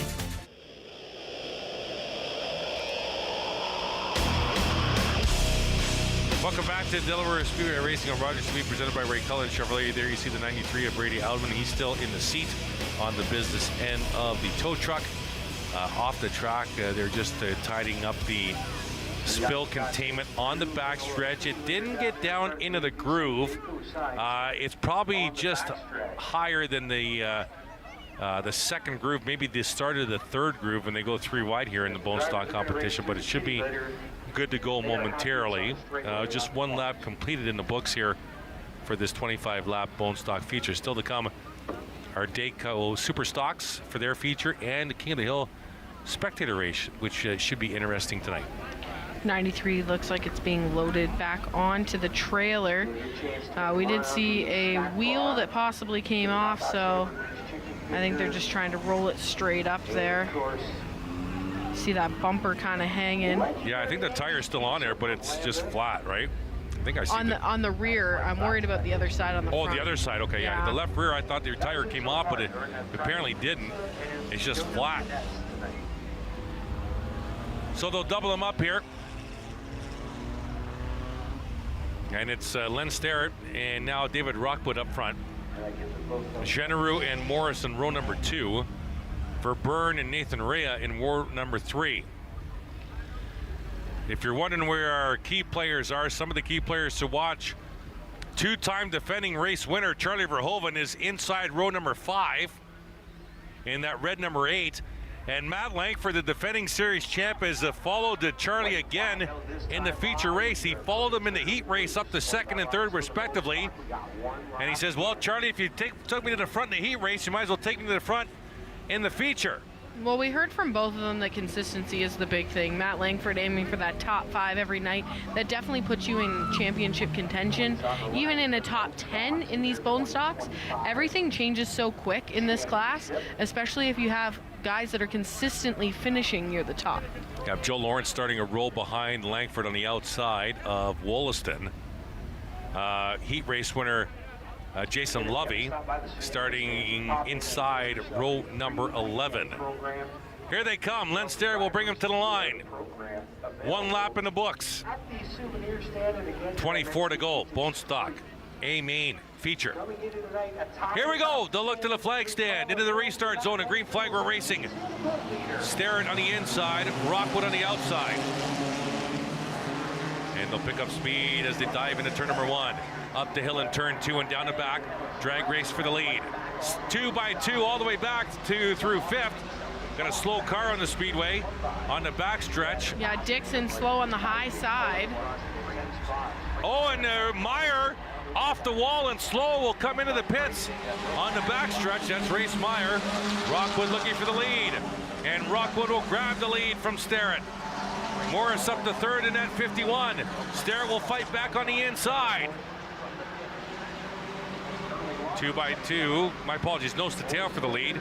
They have about 3-4 car lengths on Morris in the 3rd spot. Generou up to 4th. Then it's Sterling Roberts and Nathan Rea. Your front 6. But it's the 97D of David Rockwood at the point here. Lots of laps to go. And now Morris slow on a backstretch. Checked up a bunch of cars. It's a waddle of cars from 3rd on back. They're all together. Front two have gone away. Genereux to the inside of Morris. Roberts looking to split those two, and Roberts will go 3 wide into turn 1. There's Lawrence in the 28. The 19 is Verburn. It's Genereux in the 25. BT up the third. Sterling Roberts looking stout tonight in the 15. Verburn in the 19. Lawrence in that Terry Labonte replica 28. Oh, there's the 8 of Verhoeven. Hello, Charlie. Winners of 2 in a row for the 8 machine. Now Charlie trying to come to the front again. He'll go to the inside of the 28 of Lawrence and look for a spot. That's a battle for 7th. They'll go 3 wide on Jordan Morris in the 51. Verhoeven on the inside. Joel Lawrence in the middle. There's your leaders, bottom right, coming out of turn number 4. It's Rockwood out front. 19 to go. Genereux in third. Roberts fourth. Verburn fifth. And Verhoeven and Lawrence continue to battle.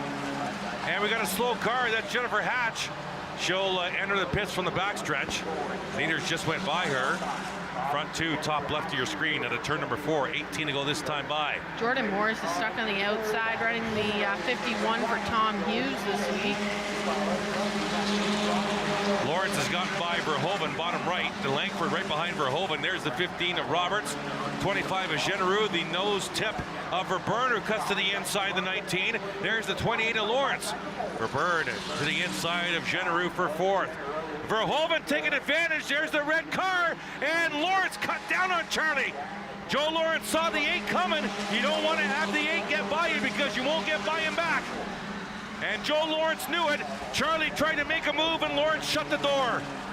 Here they come out of turn number 2 and down and back another time, though. Past Genereux. Verburn, Lawrence, Verhoeven will try the high side. That's a battle for 4th. 16 at the line. Leaders just took it. Roberts alone in third. There's the 93 of Racemeyer. He's slow on the front stretch. Leaders will go by on the high side. There's that left rear tire of the 28. Comes right off the ground and cornering. That's for better balance or better handling, or what do you think, Kate? We see it a lot for the bone stocks. We see it a lot. I see it a lot in the bone stocks. I definitely would like to check with the drivers to see how that makes them feel. More contact that you have with the track, I would assume, would handle better. But every driver's different. Joe Lawrence likes a loose race car, so it might just work for him. Big opportunity here for Charlie Verhoeven. Lawrence was trapped on the high side by Verburn. Verhoeven trying to take advantage. There's the series defending champ. The 0-3 of Matty Langford right behind the 8. And Donovan Clark there in the white and blue 52. Lawrence trapped on the high side here. Charlie Verhoeven knows he's got to keep the 28 there. The leaders are half a straightaway ahead with the 13.5 laps to go. But the leaders are in some traffic now. Battle for 4th on your screen. Verburn in the 19, Verhoeven in the 8. The 28 is Lawrence, the 0-3 Langford, the 52 is Donovan Clark. Verhoeven trying to win 3 races in a row. There's your leaders. Below the high side of Howard. Also the 7 of Jeremy there as well. It's Rockwood in the 97 out front. Then Starrett having a wonderful night in that one machine. But they're being tracked down by the 15 of Sterling Roberts, who just turned his fastest lap at 23.430. Verhoeven gets by Lawrence. Now Verhoeven behind Verburn. Lawrence tries to go to the inside, but Howard is there. Verhoeven wants to use the 59 as a pick. They'll go 3 wide down the backstretch. And we got a fire on the front. Lovey's on fire at the front stretch, the 21. He's got to stop that car and get out of the racetrack, or get out of the race car. Red flag on the speedway. He'll come to a stop. And we have fire crew waiting for the 21C. Everybody has stopped on the racetrack except the responding vehicles. When the red flag comes out, you need to stop as fast and as safely as possible. That's the key for the drivers. Stop as fast and safely as possible. You're only allowed to move under red flag conditions when you're asked by race officials or the safety crew, because you are in the way of them responding to the affected vehicle. Yeah, that race crew responded real quick. Not everybody was stopped, but they were out there and they were ready to put out that fire. Yeah, they were out there when the cars were still rolling. You got that dead on, Kate. Good job by the safety crew for sure. The safety crew definitely came out in a hurry, so good on the safety crew, keeping every driver safe on the track. There you see tech director in the golf cart there. It's Daryl Timmermans, also with the Dayco super stock director in the golf cart as well. Let's see what we get here on replay from our Rogers crew. Oh, he's already lit up in turn 4 and lit like a firework coming up to the line and past the line. There you see the cockpit is full of smoke. And the red flag came out there, but I don't know if he could see the red flag. No. I'm sure race director Sean Gibbs was on the radio to the 21C saying, Jason, stop the car, you're on fire. So they'll check on Jason for sure. Even though we have a nice cool breeze, I bet you that was real hot. Safety of the driver is paramount. That's first, and then, well, obviously the fire, get the fire out, but then check on the driver and then get it cleaned up after the driver is taken care of for sure. Under red flag conditions here. Driver's waving, driver looks good. Good. Still remained in the car. Wow. Jason Levy wasn't scared. He was putting all his faith in that safety crew. And gonna get a push by the side-by-side for the safety crew here under red flag conditions, bone stock feature. This makes things very interesting because the front two were very happy on their own. David Rockwood and Len Stericate very happy on their own, and this red flag has totally kiboshed that plan. Yeah, especially with Sterling Roberts was coming up fast. He's running some great lap times, so you've got a car that's already coming for you. It depends on who's running well under a long race condition as opposed to the short race. So some cars may work better on that short-term race as opposed to the long haul. So they're hoping everybody behind them is more of a long haul because they definitely would like to get their lead back. We mentioned this when the red flag hit, and there's an example. The cars are being asked to move and organize. So they're being asked by race control, even though it's red flag conditions, they're allowed to move in two scenarios. When they're asked by race control to relocate, or by safety officials trying to respond to a vehicle and they can't get there because you are in the way. That's the only two times you're allowed to move under red flag conditions, and now they're organizing the field in turns 1 and 2, even though we remain under red flag conditions. There you see the 21C back in the pits checking in, the crew checking in on Jason.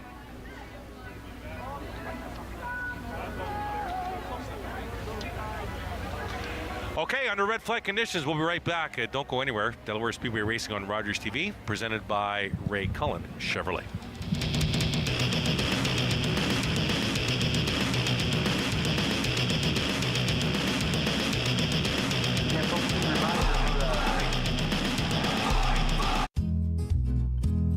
In The Paint Box, host Jane Roy puts a spotlight on various aspects of the vibrant visual art community in the City of London. The Paint Box, Mondays at 5:30 p.m. Join the high-energy, bodyweight-based workouts of the Thunder Twins. Gerald and Harold will get all shapes and sizes up and moving. Catch the Thunder, Mondays at noon. The regulars, the guys who keep this place in business. Last week, they had something to celebrate. Jason had just finished university.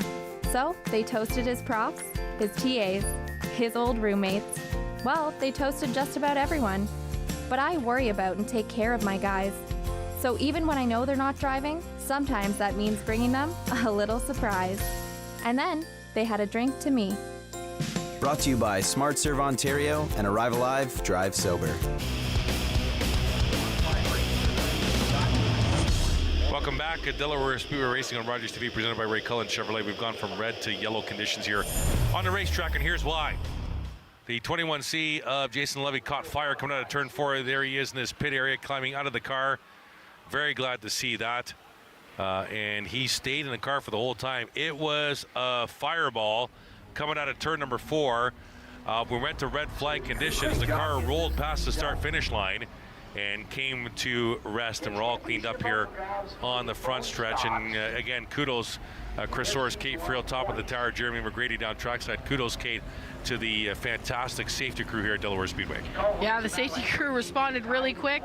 If you weren't tuning in when it did happen, they were rolling out on the track before everybody was stopped. They were going to attend and make sure that all the drivers were good, especially Jason Lovey. They got there, they got the fire extinguishers, and they got that fire put out. Not good news for David Rockwood and Len Starrett. They were all by themselves, going to settle it on their own. That brings the rest of the field together. Roberts and Verburn in row number 2. Charlie Verhoeven, Joe Lawrence, row number 3. Langford and Clark, row number 4. Charlie Verhoeven looking to make it 3 wins in a row here in that red number 8. There you see him right side of your picture. Here they come. Rockwood will bring him to the line. 13 laps to go. Green flag, we're racing with the Bulldogs. What a start. I don't know if they're going to like that. They might not like that start. Rockwood was a car and a half ahead of Starrett. We'll wait and see here. And Roberts immediately up to second spot. 3 wide for 4th. Lawrence with a great run on the high side, and Joe Lawrence will grab the 4th spot. Verburn under siege, gets passed by 4 cars on 1 straightaway. Roberts in that 15 looking strong. Wants the lead and wants it right now. Diving to the inside of Rockwood. Will draw almost even out of turn number 2. Then it's Starrett, Lawrence, and Verhoeven, your top 5. The cream rising to the top again here in the bone stock class. Side by side for the lead, side by side for 3rd. Here they come into turn 4, 11 to go. Verhoeven will push Joe Lawrence into turn number 1 to get by the number 1 of Len Starrett. Starrett will fight back on the inside. That battle for 4th, bottom right. Battle for the lead, top left. Roberts in the 15, Rockwood in the 97. It's Joe Lawrence in the 28 right there as well. And they'll come out of turn 4, and Roberts will grab the lead with 10 to go. Rockwood very loose out of turn number 2. Verhoeven in a not bad of a spot here, looking to see how things progress ahead of him. He'll take advantage and go to the inside of Rockwood. Here comes the 52, Donovan Clark, looking racy tonight too. And he's right under the rear deck lid of the 8 machine. Verhoeven looking for the 3rd spot. Lawrence all over Roberts for the 1st spot, as the leaders will go into turn number 1.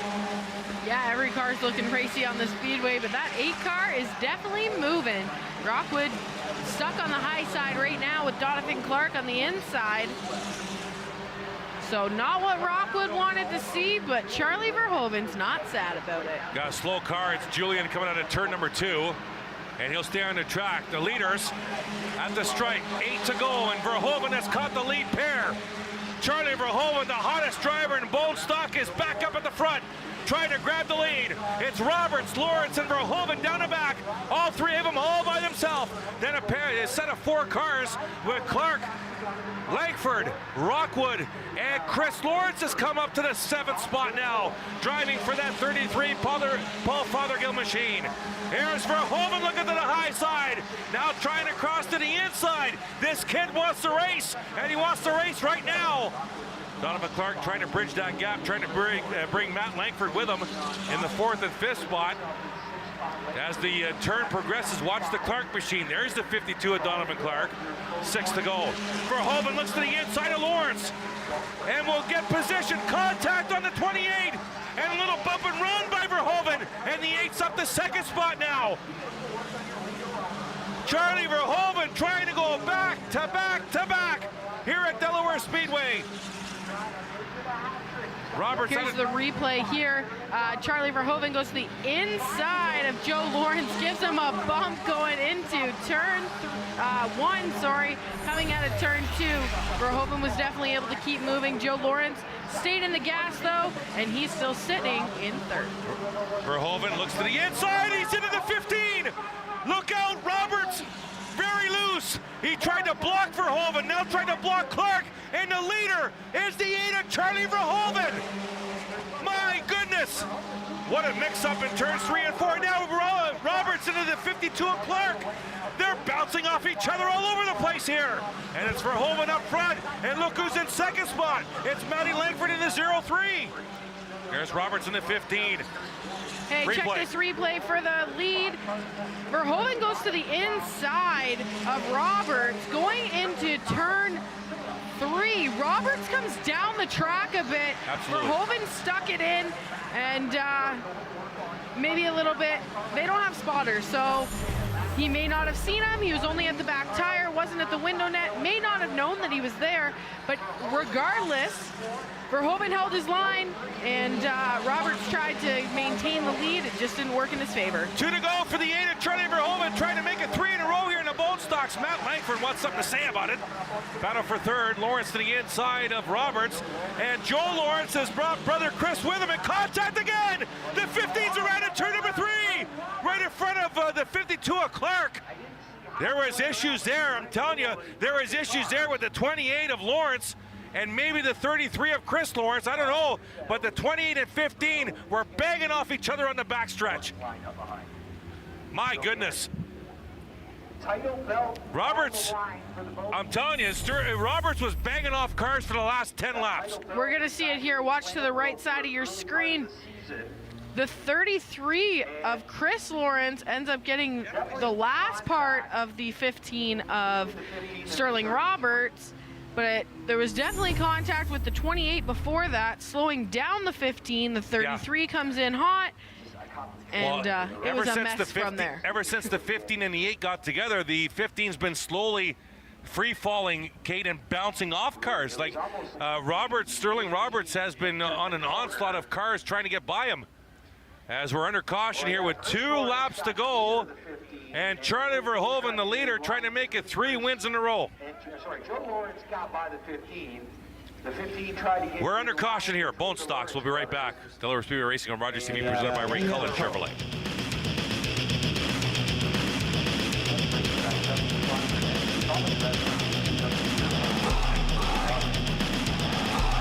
So again, the hardcore Bone Stock.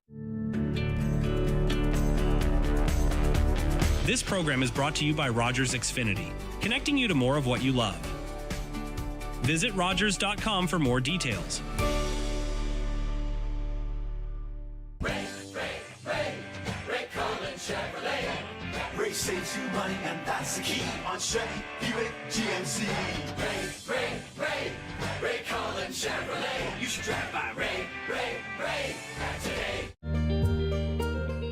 Hi, I'm Kathleen from Hiking with Kathleen. Please join me this season where I bring you on my great adventures of hiking, paddling, and camping. And I bring you up close to wildlife as I see them on my hikes.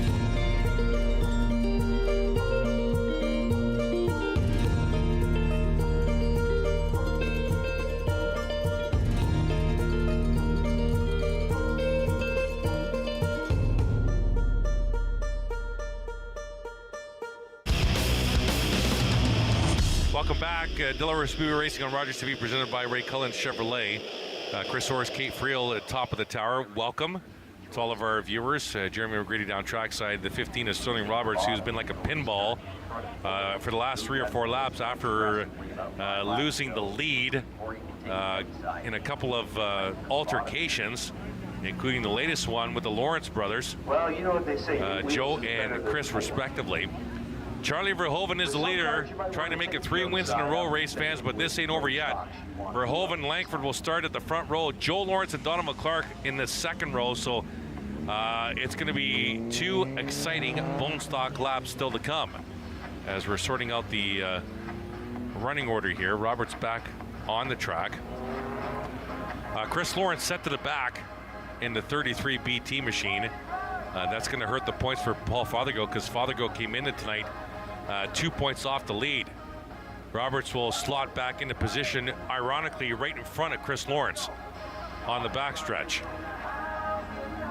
So I believe, if I can fiddle through my notes, it was 3 cars that were separated by just 2 points. I got it on official order. For the bone stock, as they'll get doubled up here in turns number 1. As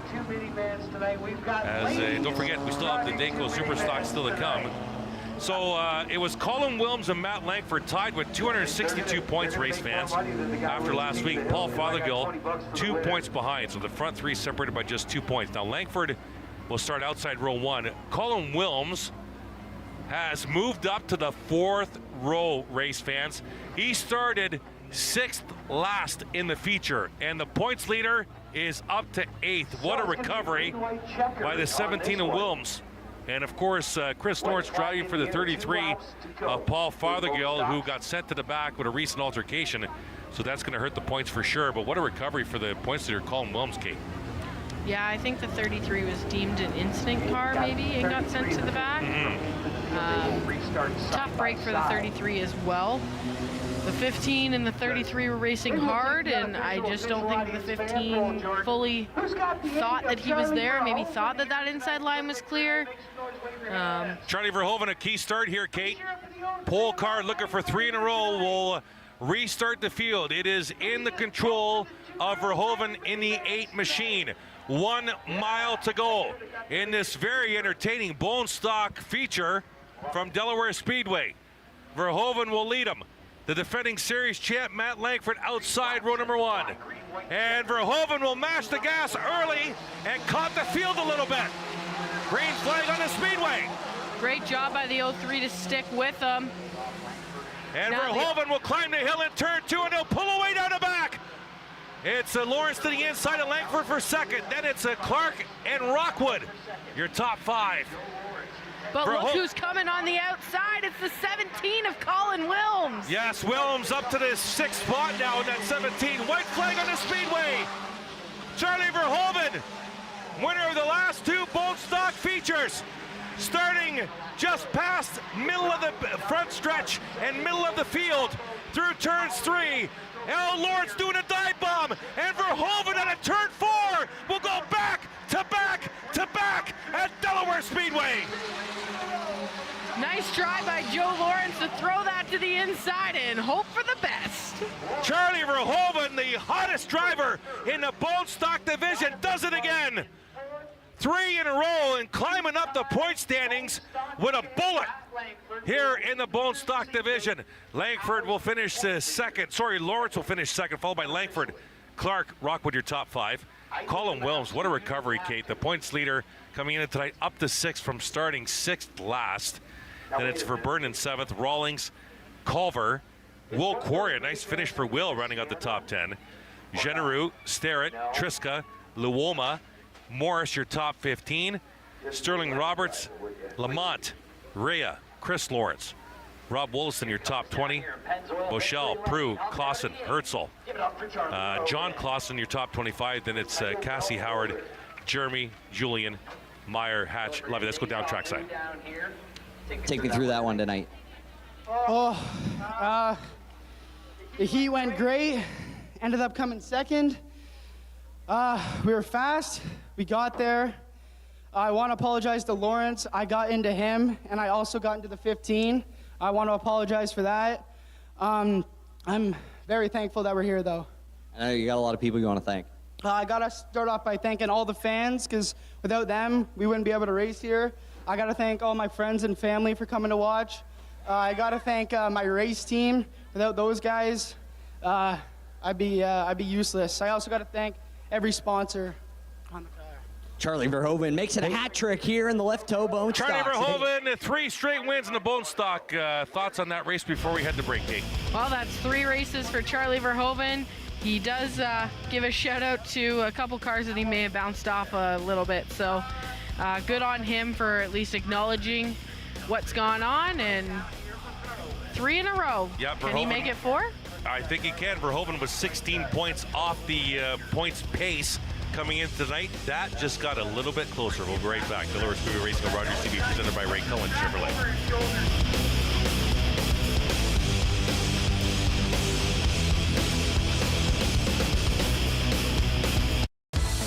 Bring the family to Pizza Hut's all-you-can-eat buffet. Fresh pizzas, pasta, and salads, something for everyone. Great taste, great time, all in one place. Pizza Hut, where family meals are unforgettable. You're watching an interesting local show on Rogers TV and you want to know more. That's when you head to RogersTV.com. Our website provides more information about our programs, our hosts, our schedule, and about how you too can get involved with Rogers TV. Visit us online at RogersTV.com. Everybody knows not to drink and drive, but some people still think it's okay to take drugs and drive. Police have the authority, the ability, and the tools to determine if drivers are impaired by legal or illegal drugs. And because drug-impaired drivers can pose just as great a risk as drunk drivers, they face the same penalties. like the loss of their driver's license, a criminal record, fines, and more. A message from the RCMP, the Canadian Association of Chiefs of Police, and Arrive Alive, Drive Sober.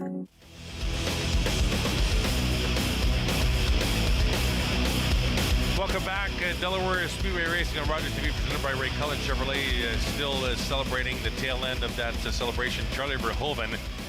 We haven't seen, welcome back, Chris Soares, Kate Friel, top of the tower, Jeremy McGrady down trackside. We haven't seen a driver this sizzling hot in the bone stock division in I can't remember how long. Yeah, we had a few races last year.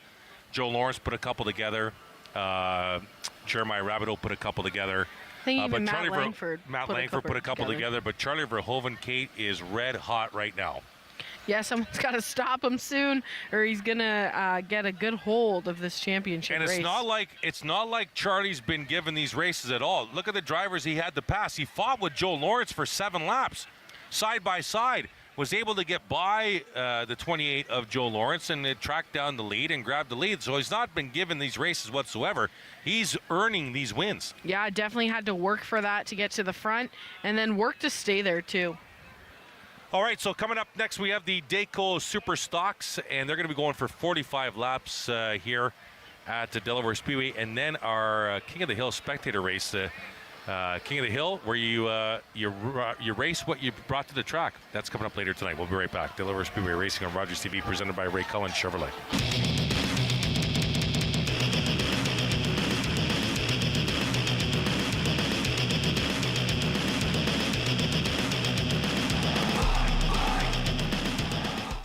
Carbon monoxide is a deadly gas you can't see, smell, or taste. Homes with fuel-burning appliances and/or attached garages must have working CO alarms installed outside all sleeping areas. Don't let the silent killer get you. Install working CO alarms today. Hi.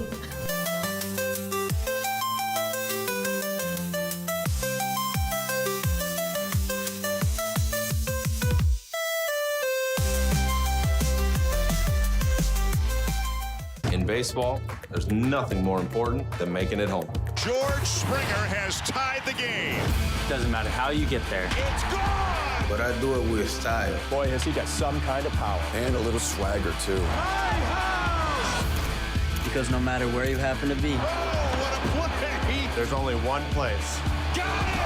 Jays fans call home. Sportsnet. Sportsnet. Sportsnet. Sportsnet, home of the Blue Jays.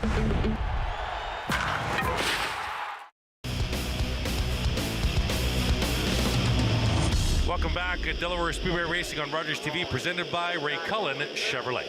Show your support for Delaware Speedway with the latest 2025 season's merchandise, from classic hoodies to comfortable t-shirts and stylish hats. There's something for every race fan. Whether you're watching from the grandstands or following the action at home, you can always shop online at DelawareSpeedway.com. Order now and represent the excitement of Delaware Speedway in style.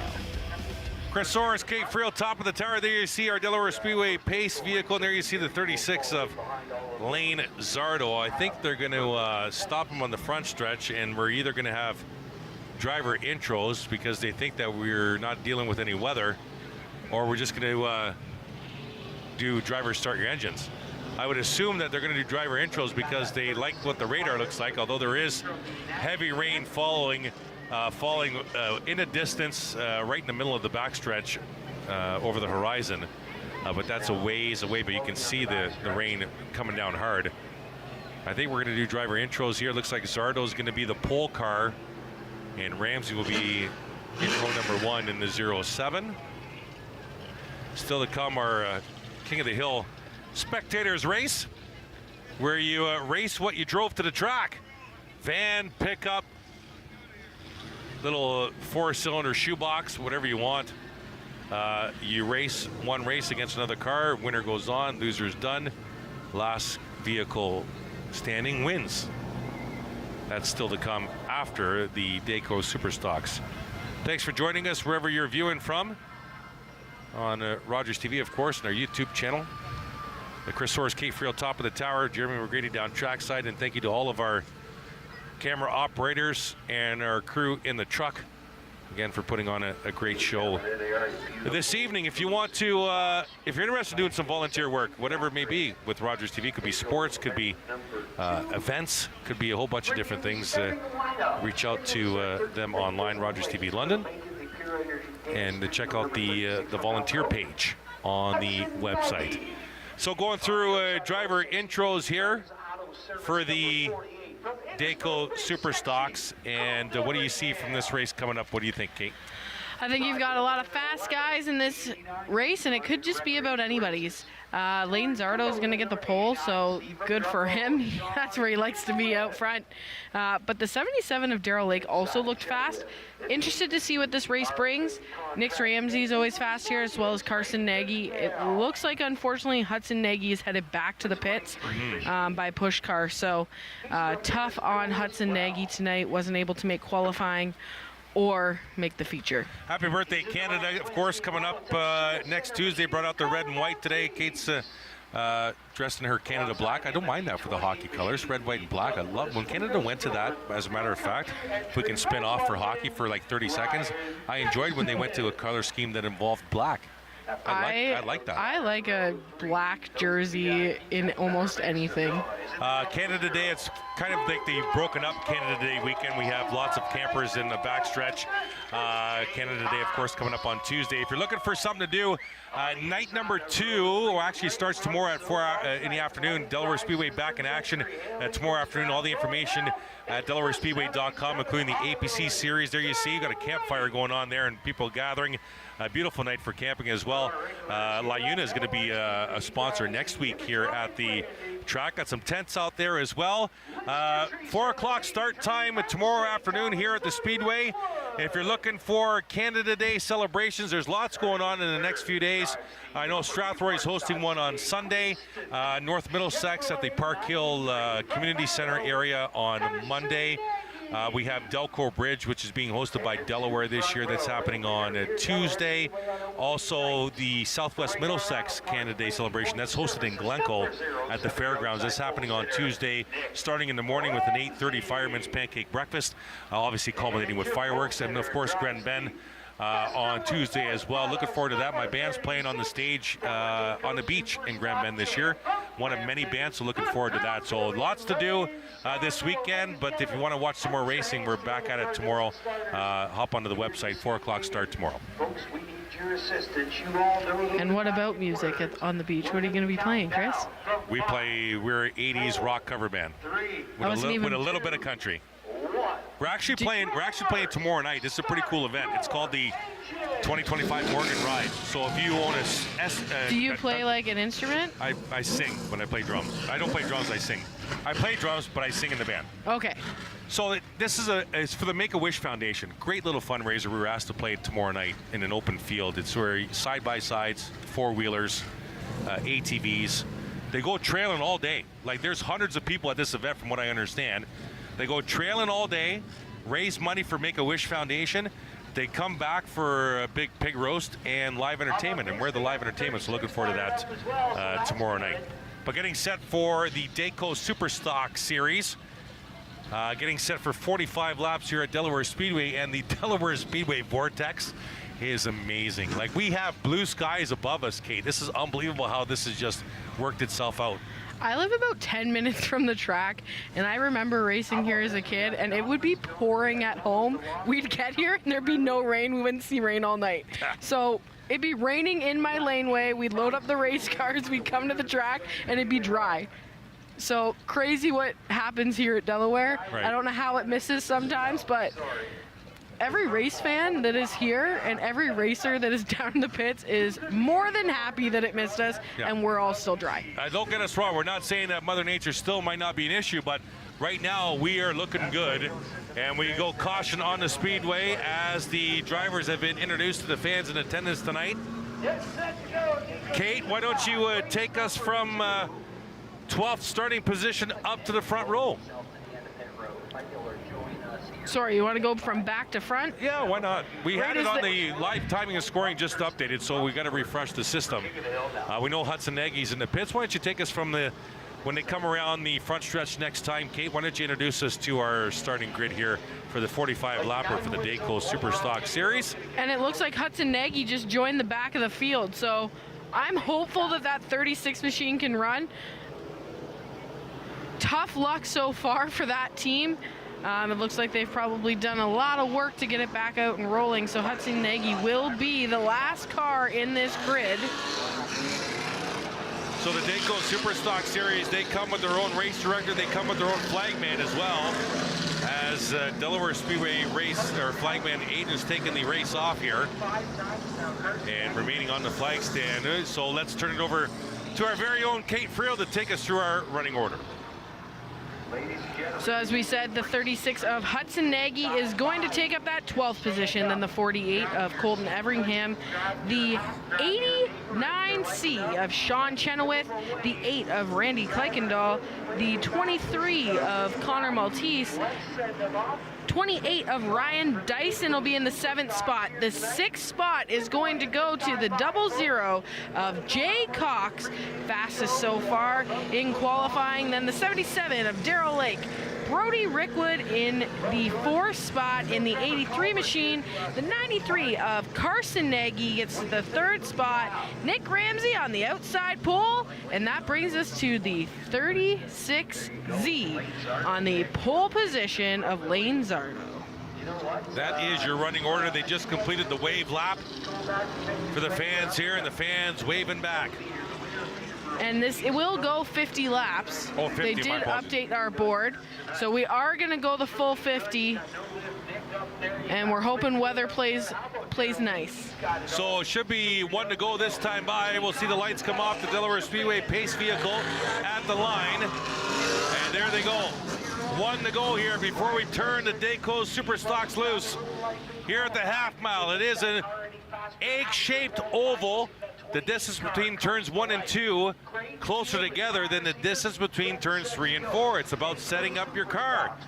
You want it to run with more speed through turns 3 and 4. You want it to handle better in turns 1 and 2 and get a launch down the backstretch. Lane Zardo will lead him to the line here for the 50-lap feature. Still to come, our King of the Hill Spectators race.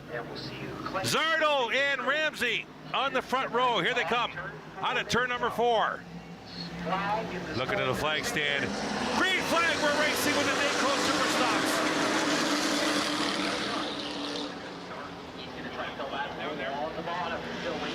Zardo will lead. Ramsey on the high side for second. It's Nagy trying to get to the inside of Ramsey. Let's take you below the flag stand. Dayco Super Stocks at the Delaware Speedway. Battle for the lead, third turns 1 and 2. Zardo's got it. Nagy up to 2nd spot. Ramsey will follow the 3rd. Then it's Rickwood. And then side-by-side battle for 5th between Darrell Lake and Jay Cox. And Zardo will complete another lap. Carson Nagy in that 93. 93 looked loose from turn 2 there. Ramsey in the 07. There you see Rickwood right of your screen. In the 83. Just peeking in behind the 83 is the 77 of Darrell Lake, and on the outside, the 00 of Jay Cox. Zardo and Nagy.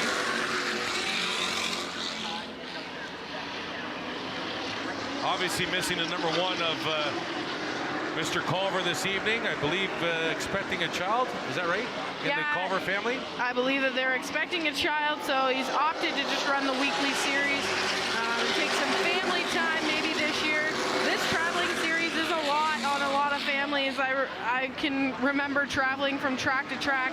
It takes a lot. You're gone all the time throughout the summer, and sometimes family is a focus, and that's why weekly racing at racetracks happens. That's why we have weekly racing here at Delaware Speedway, and we invite everybody to join us for Delaware Speedway weekly racing as well. But it's always great to see traveling series come in. We get some of our drivers that we see here every week out on that track, but we also get to see some new faces or faces we haven't seen in a little while. Nagy pressuring Zardo big time. Looking to the inside, front 2, but left the rest of the field. It's Ramsey, Rickwood all together, along with the 00 Jay Cox battling for 3rd. almost a half a straightaway behind this lead pair you see on the screen. The 36 is Zardo, the 93 is Nagy. Still lots of time to go. Here you see the battle for third, bottom right. Battle for the lead, top left. What are you looking at here for Kate? Kate for a 50 lap, or are you looking to get as many spots early as you can, or are you looking to set a rhythm, or what are you looking for as a driver here? You need to set a rhythm. You don't want the leaders to get too far away. But with that being said, over turn 2, saw a little bit of lightning, so weather might be on its way. So is that going to play a factor? Are we going to run out of laps? Are we going to freeze the race? So Mother Nature has decided, you know what, we'll give you a little break, but now I might change my mind.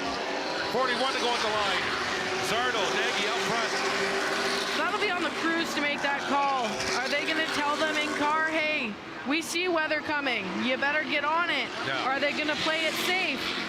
It's going to be on every team and every driver to make that decision as to what they're going to do, especially if they think weather's on the way. Well, you're kind of wrapping off 3 laps every minute. Like they're averaging 20-second laps. So that's 3 laps a minute. There's 40 laps to go. So this race is going to go by in a hurry. But Mother Nature might be here quicker. And Ramsey trying to bridge that gap. Right to your screen, there's Nick. And that orange and white machine trying to bridge that gap from 4th up to the lead pair. Zardo and Ramsey out front. Oh, sorry, my apologies. Zardo and Nagy up front. Ramsey in 3rd. Followed by Rickwood, Cox, Lake, Dyson, Chenoweth. That's your top 8. Nagy looks to the inside again. And Zardo trying to close the door. Nagy right there. And they'll fly down the back another way.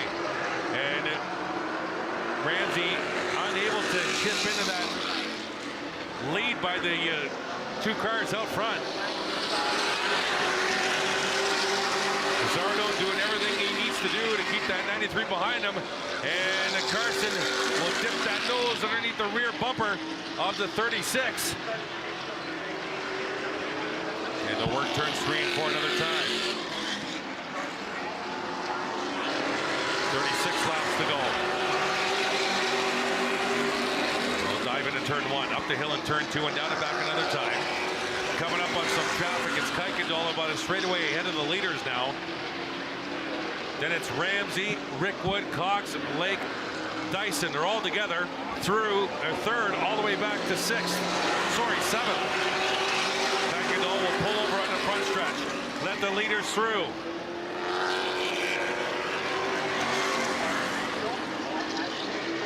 And Zardo out to about a 2-3 car length lead. There's the 8 of Kuykendall. Back under racing speed after letting the lead group go by.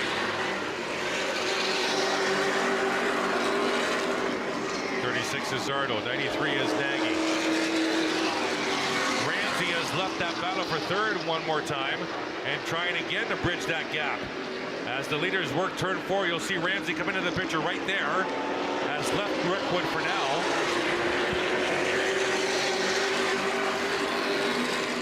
There you see the gaps on our flag stand camera.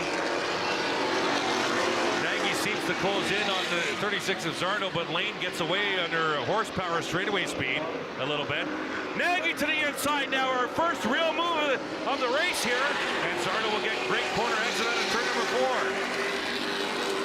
4. Nagy all over the 36. Wedges the nose of that 93 underneath the 36, but can't do anything with it.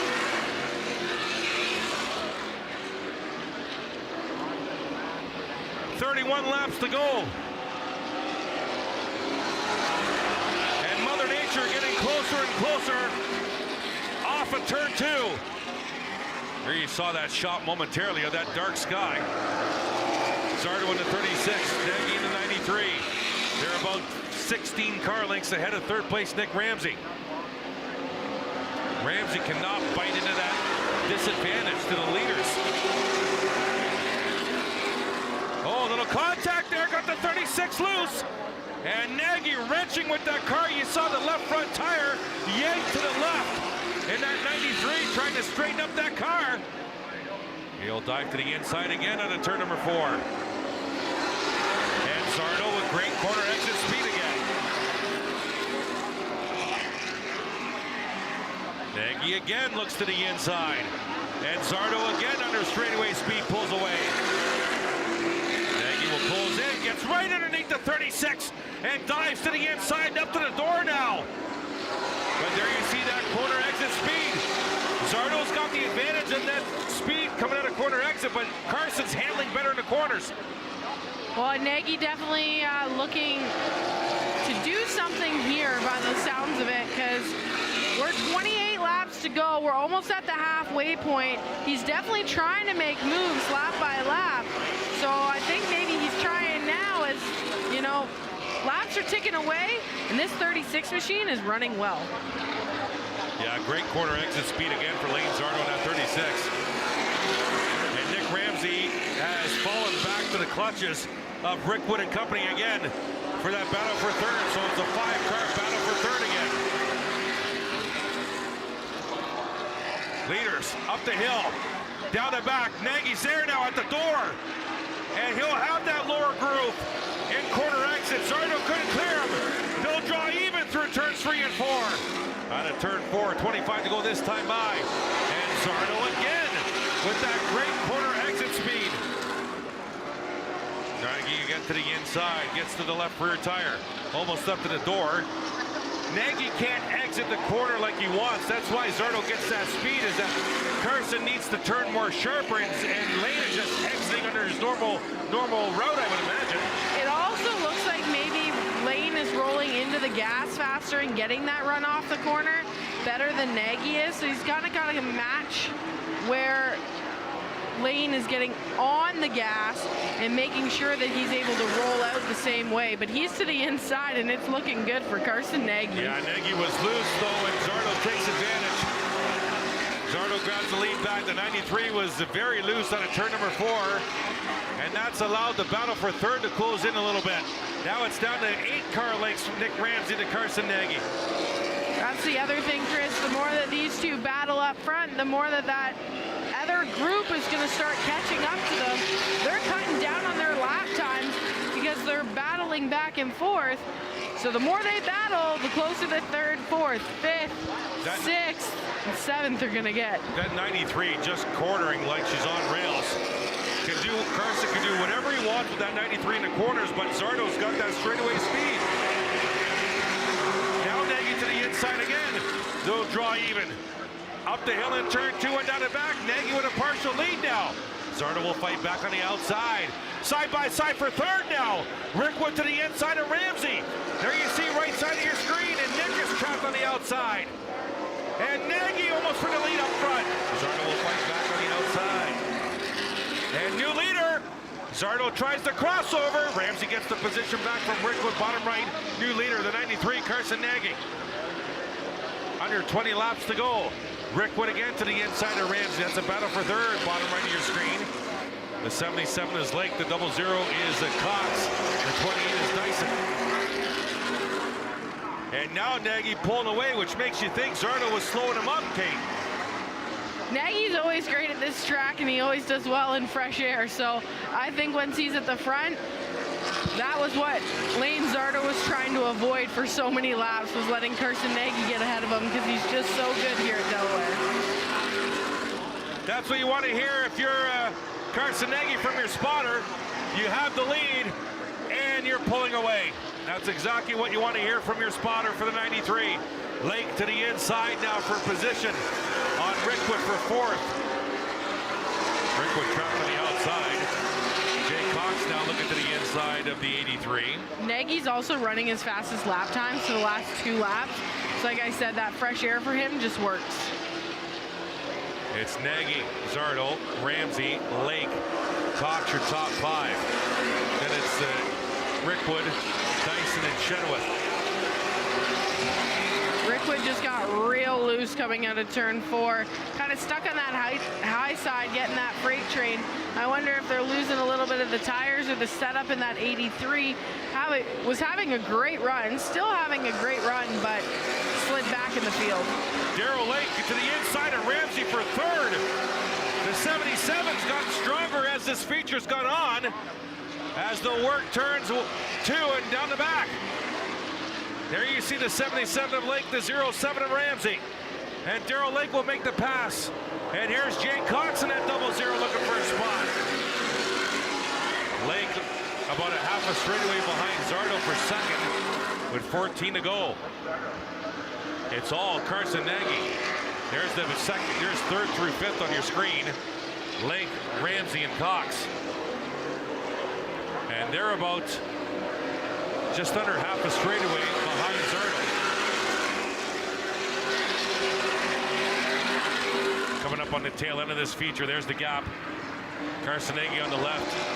And the green car is Lane Zardo in second spot. To the high side of Hudson Nagy, trying to put Hudson a lap down.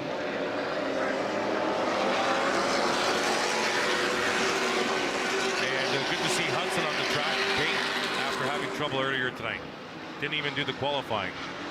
Yeah, had to start shotgun on the field. He's a lap down, but still running not bad considering it didn't run for qualifying. So any lap times at this point and any laps around this track are better than sitting on the trailer.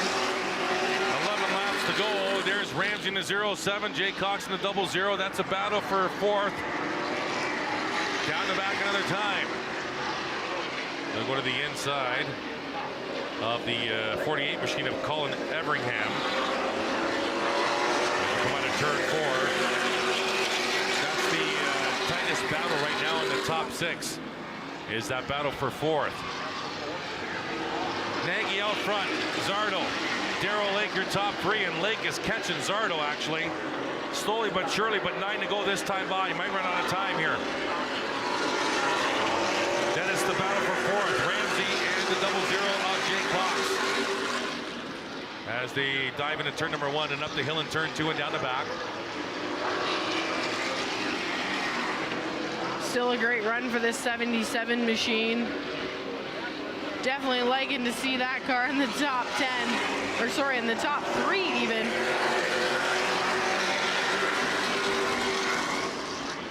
Carson Nagy, Lane Zardo, Lake, Ramsey, Cox, Rickwood, Dyson, Chenoweth, Maltese, and Hudson Nagy, top 10.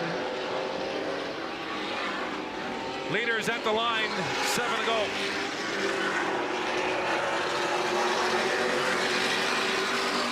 And out front, Carson Nagy. All by himself. Zardo's being caught slowly but surely by Lake.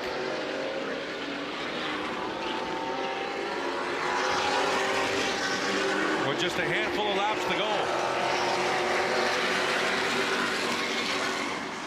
Lake is definitely catching Zardo. There's the gap from first to second. It'll be 5 to go this time by. That battle for fourth has subsided. Ramsey remains in the 4th spot.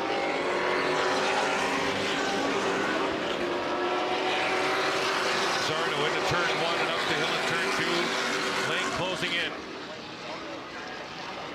No traffic to worry about for Lane Zardo at this point. There you see him in the 36.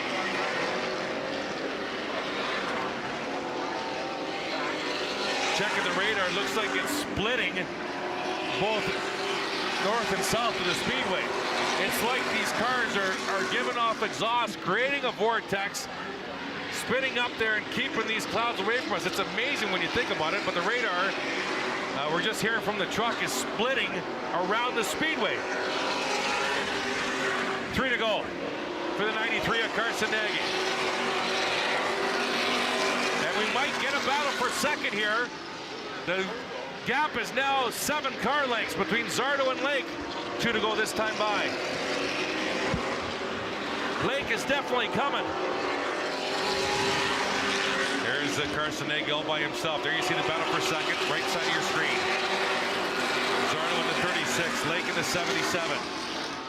A lap and a half to go here. Not sure Lake has enough time. They'll come out of turn 4. White flag on the speedway for the 93 of Carson Nagy. Once he got by the 36, there was nothing. Set sail for the win. Down the back another time. One final time into turn number 3. Carson Nagy is going to win the 50-lapper Dayco Super Stock feature at Delaware Speedway.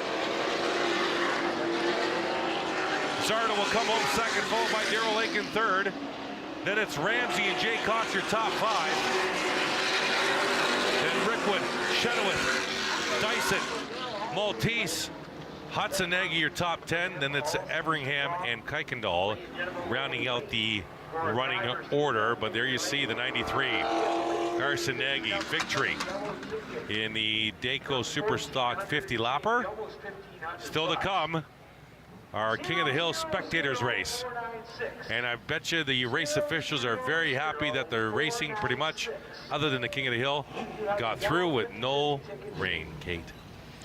They made it through, and we've only got one thing left on our card tonight, and that's King of the Hill. Yep, and hopefully there's like 3 cars. Probably won't be. Here you see the 93 in victory lane. Carson Nagy, winner of the Dayco Superstock feature. And we'll send it down trackside momentarily to Jordan Mosley, who's waiting there for the interview. Crew congratulating themselves, the Dayco officials on scene. And there you see Carson getting set to get out, putting the hat on, getting a nice cold drink of water.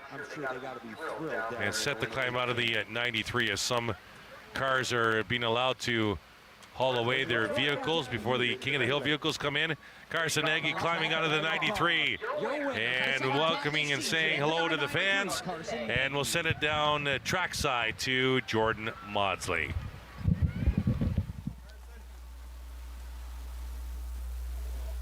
Carson, an excellent run. Zardo made you work there, and then smooth sailing from then on. Yeah, me and Zardo, that was one hell of a race. That was a ton of fun. Yeah, I couldn't believe I finally got by him there. You know, I'd always get a bit of bigger bite every time, and he was able to clear me. But after that, man, the car was unreal. McCollin Racing Enterprises made one hell of a car, and I can't wait to get back out to the racetrack in a couple weeks. How's it feel to take 3 in a row there? It's crazy, man. You know, we haven't really been in these kind of positions before the last couple years, so it's really cool to keep our momentum going and having a ton of fun doing it. Who do you want to thank down here? HumberviewParts.ca, Overkill Enterprise, Queenston Chev, P-Energy Dance Studio, my brother, Nate, Connor Pritico, who spawned for me today. Mom, Dad couldn't do it without them, and we're ready for the next one. Carson Nagy with a great run takes home the second Dayco Superstock feature. Dayco Superstock feature race winner, King of the Hill. Coming up next, Delaware Speedway Racing on Rogers TV, presented by Ray Cullen Chevrolet.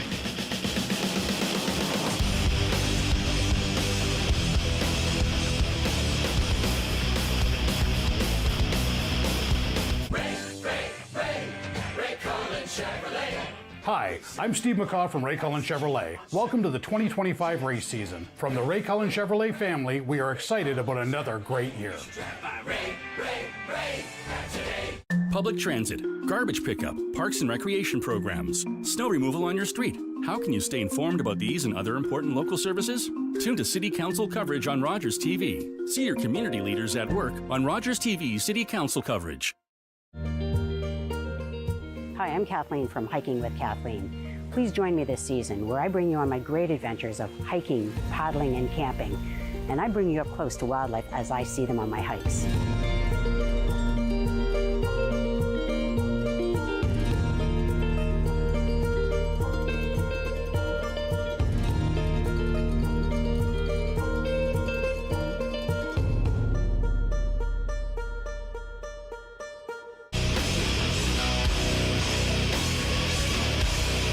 Welcome back, Delaware Speedway Racing on Rogers TV, presented by Ray Cullen Chevrolet. No, those are not people coming in to pick up race car drivers and send them home. Those are King of the Hill participants. What you drove to the track, you race on the track. That is the King of the Hill spectators race, and that is still to come as the cars are coming in. And we're still waiting to see if we have anything. Oh, we do have a van. We do have a van. We have 2 vans. They came in. We got a pickup truck rolling in. There you see the celebration down at trackside with Carson Nagy and the crew. We have a bunch of cars, 2 vans, and a pickup truck so far. As we still have cars coming in off the turn 2 entrance. So you get paired up with a car, you race 1 lap. There's the 2 vans. waving at each other. Say, hey, you want to race? We'll race for groceries. How about that? So you race against another car. You win, you're in. You move on. You lose, you're done. And I haven't seen anything except cars, 2 vans, and a pickup truck. That's all I got so far. So we don't know how many cars we have. Looks like 2, 4, 6, 8, 10, 12. Oh, this is going to make Chris happy. We have 16 vehicles. That's not many. That's good. 16 vehicles. So this will go down pretty quick. Nobody else coming in. Turn number 2. Vans are going to race themselves, obviously. And then we're going to have 7 rows of 2 to open things up. Some good-looking cars, though. They do the top 3 as far as the Dayco Superstock Series, as far as finishers. They congratulate podium finishers, the top 3. That's why we're still just collecting the King of the Hill cars. Oh, there's going to be another pickup truck, the fabled grocery getter, going to be in. So 2 trucks, 2 vans, and the rest are cars. So we have 17 in the lineup. As mentioned, they're just finishing up podium finishers for the Dayco with Nagy, Zardo, and Lake. And they still have to get them away from the front stretch. You ever done King of the Hill, Kate? I have, twice. One with my own vehicle, and I can say this because that's 4 bosses ago. One with my radio car, way back in the day. And it looks like we have some more joining. They're letting some more back in off the pit gate now, Chris. Sorry. And I would have bought a lot of groceries.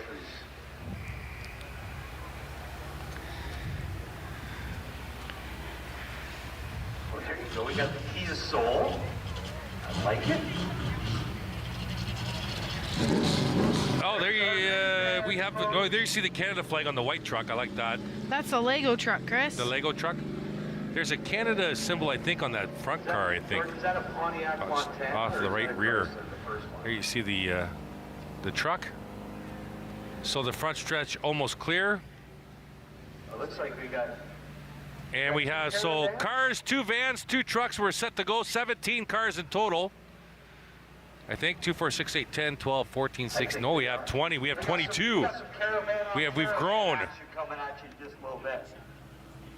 22 participants now. But that is it. I think that's it. All right, so we're waiting for the first pair to go out. We are. What is that? Is that a turkey? I think it's a koi fish. It's a what? I can't really see that. It's a koi fish.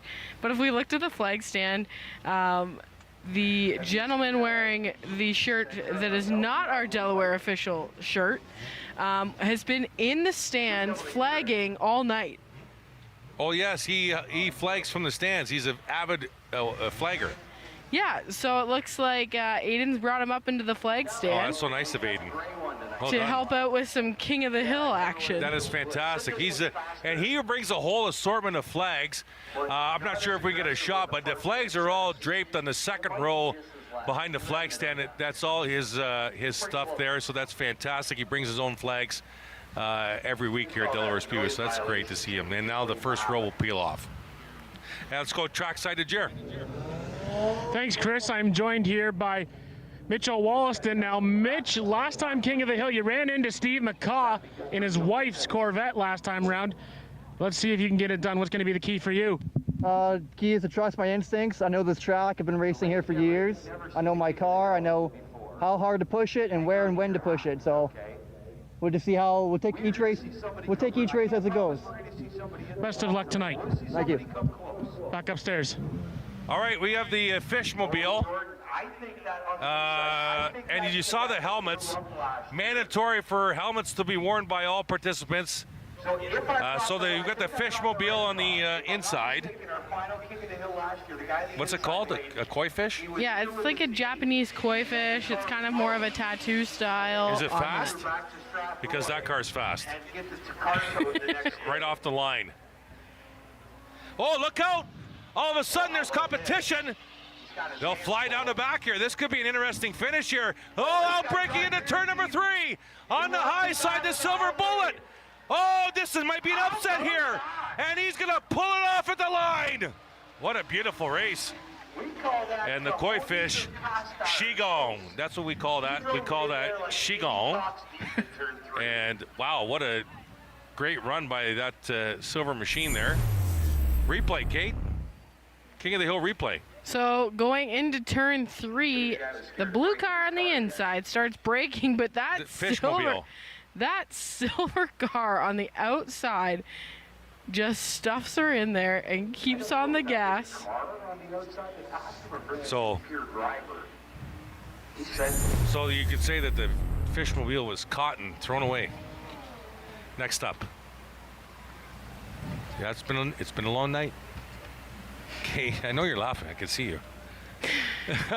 Here we go. Round number 2.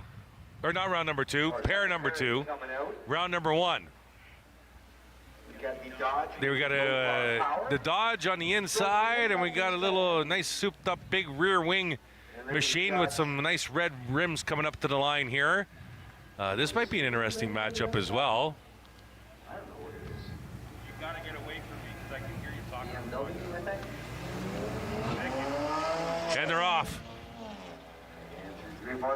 The Dodge on the inside gets the hole shot. And we'll see what they have down the back here. And the Dodge looking to pull away just a little bit here. Both go into turn number 3 comfortably. The margin shrinks a little bit. The second car goes up the track a little bit. It's going to be all Dodge here. And we'll move on to the next round. Better than Gary Edrich had the pace car working tonight.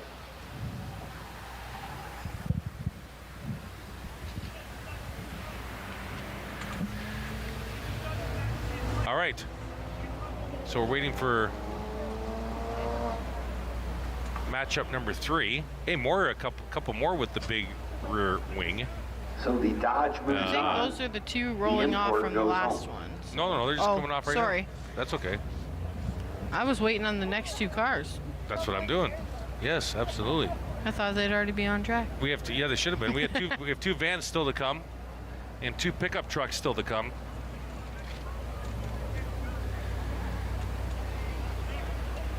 That Rogers Volunteer Bone Stock Invitational at the end of the year is still happening, or what?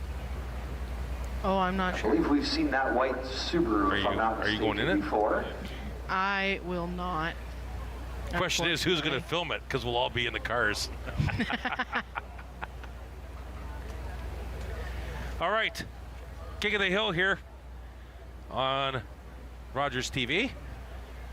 Chris Orrs, Kate Friel. Top of the tower, and Jeremy McGrady checking in with some of the drivers down on pit road. Oh, we got the 33 machine on the inside. Is that a sticker or is that right on that car? I wonder. The one on the outside's got okay, here we go. He's in they there. Both look like identical. They both look like the same type of car, actually. Look at the front end. Out, off we go. All right, good start by 33 on the inside. And the one with the numbers, the whole shot. We're off and running here into turn number 1. Whole shot to the 3-3 machine. And very comfortable lead. Guy on the outside.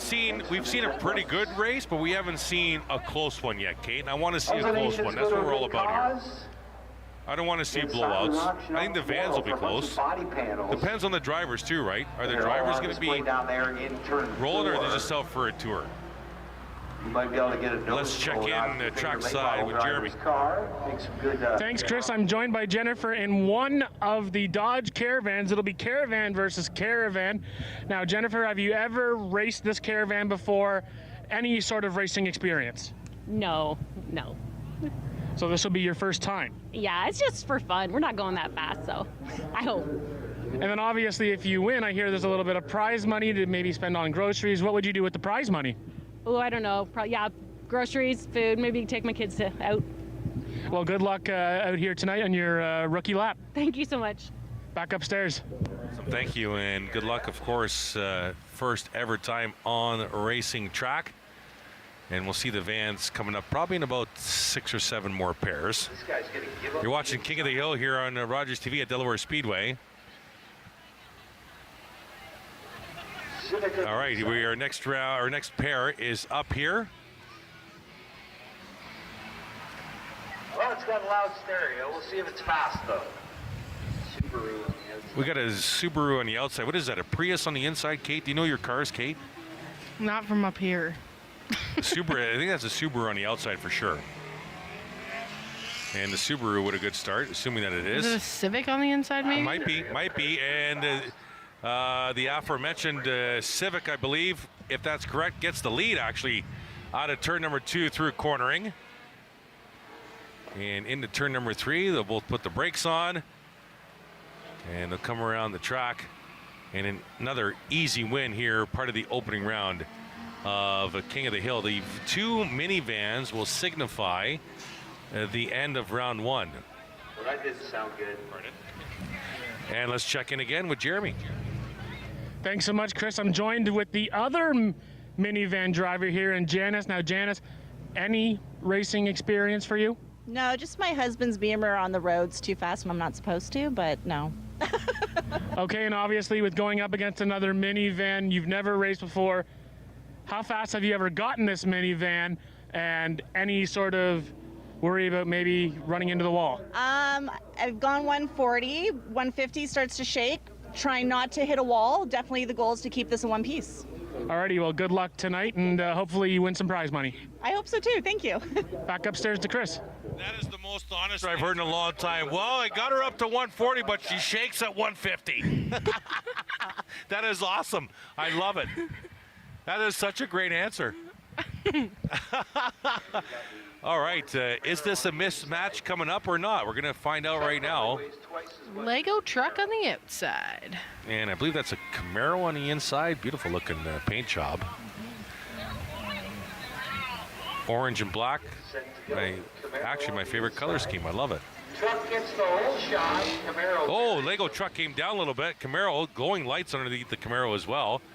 And very lightly into turn number 1 they go. Pretty good for the truck. And an orange helmet to boot. Here comes the Lego truck on the outside. And that was it. I think the Camaro is gone. was just playing with him. Yeah, matching helmet on the driver as well. And coming through again out of turn number 4. And the truck cuts the inside, but the Camaro will advance. And the Lego truck will be eliminated. The Camaro is through to the next round. Watch this replay. Oh, we got a replay here. Yeah, so watch the driver look over and see the white truck right there, and then he hammers on the gas. He gone. So the Camaro through. Now we got our second pickup truck in the next matchup against that machine right there. And warming up the tires, getting ready to go. You can do this too if you want. Just bring your car to the track next King of the Hill night and enter. It's that simple. I've seen some wrecks in King of the Hill over my years here, Kate. It's ridiculous. And some bad wrecks. I've seen them do King of the Hill. Well, last King of the Hill you weren't here, and we did have a truck hop in turn 3 and 4. Hop? Oh, it started hopping, and then the bead broke on the tire. They took it over to Tech Garage, I think, and used the tire machine, got it back together, and vehicle drove off at the end of the night. And of course, that fabled story of King of the Hill, Delaware, where a stolen car was brought into the King of the Hill, wrecked, and the driver took off, I think. Yeah, the car was wrecked, right? Straight through the cornfield. Yeah, straight through the cornfield. Over turn 3. Good start by the pickup truck here. Wow, I didn't expect this. We might have maybe a close finish here, depending what that gray car can do. Closing in cornering, the truck's going to win this. Look at this. Wow. Yes, and that'll get the crowd riled up. Hand out the window. About how fast this new Sentra is. All right. All I have to say is So the truck is through. Looks like a Civic. would have been better off Blue car racing looks the like a gas Civic, I pump think. I think the white one for sure. Maybe they're both Civics. Impressive. Next pair coming up. Vans are 4 more pairs away, including the one coming on track right now.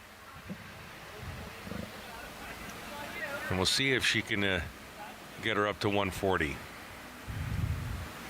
We don't want the 150 shake. No, we don't want the 150 shake.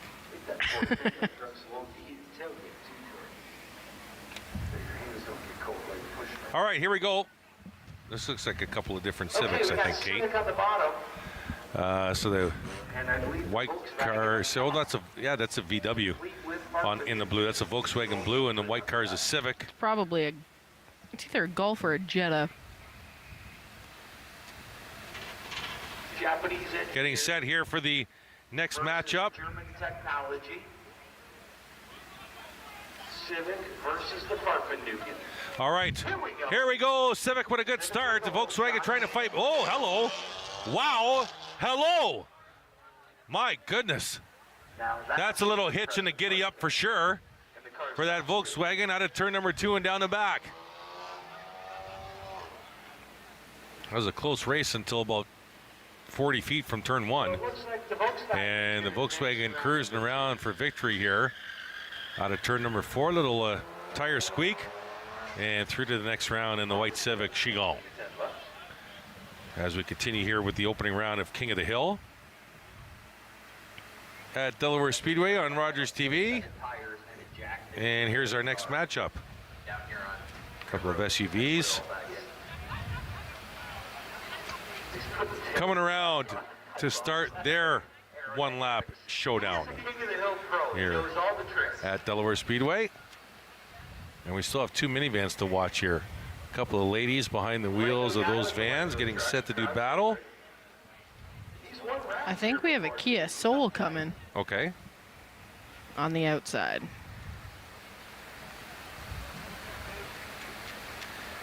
Getting set for our next matchup here as a roll up on the start-finish line.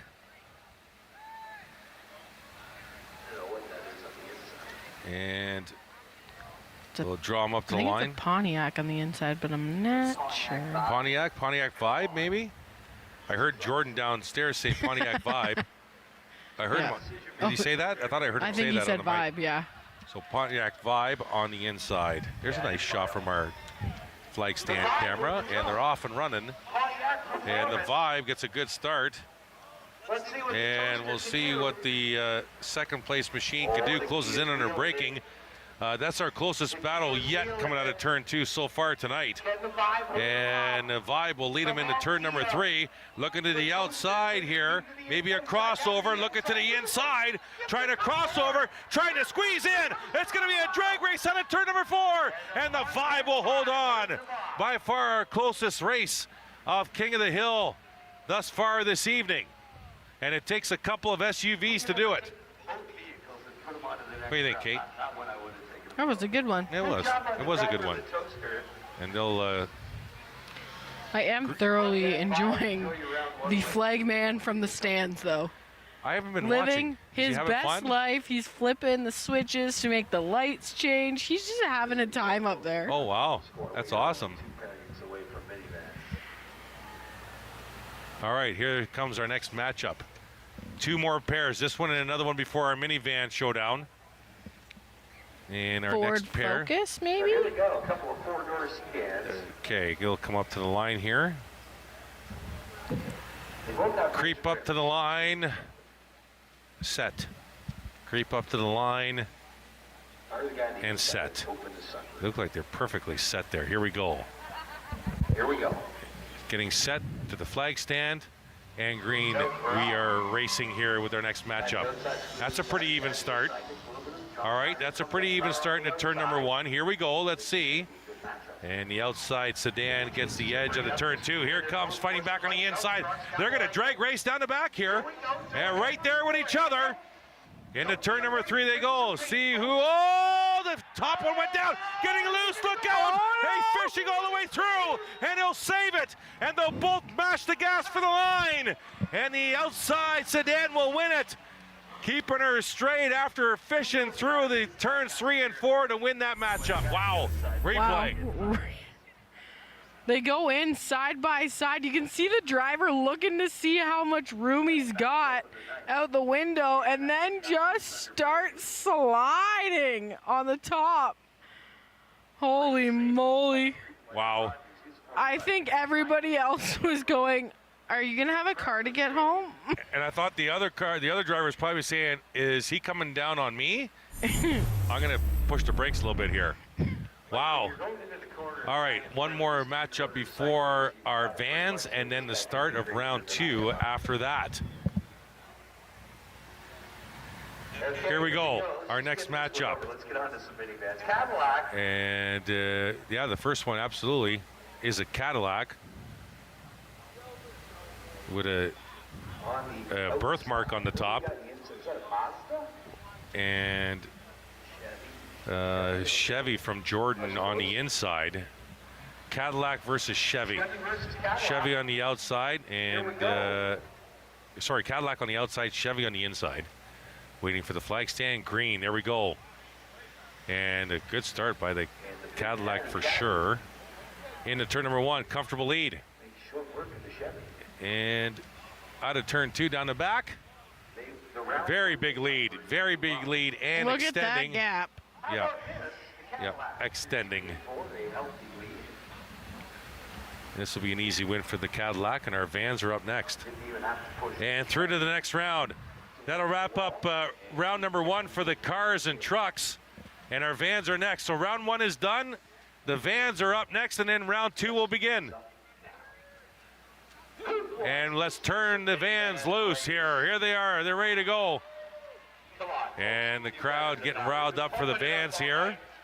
So which van was the driver who said that it shakes at 150? Was it the outside van or the inside van? Do you remember, Kate? 2 out of 3 for the $80. I think it was I'm trying to look. I think it's, oh, I don't know. Now their shirts almost look the same color. Okay. All right. So this will be, we'll see what these ladies have in store for us tonight. Oh, I'm sure it's going to be something. Minivan showdown.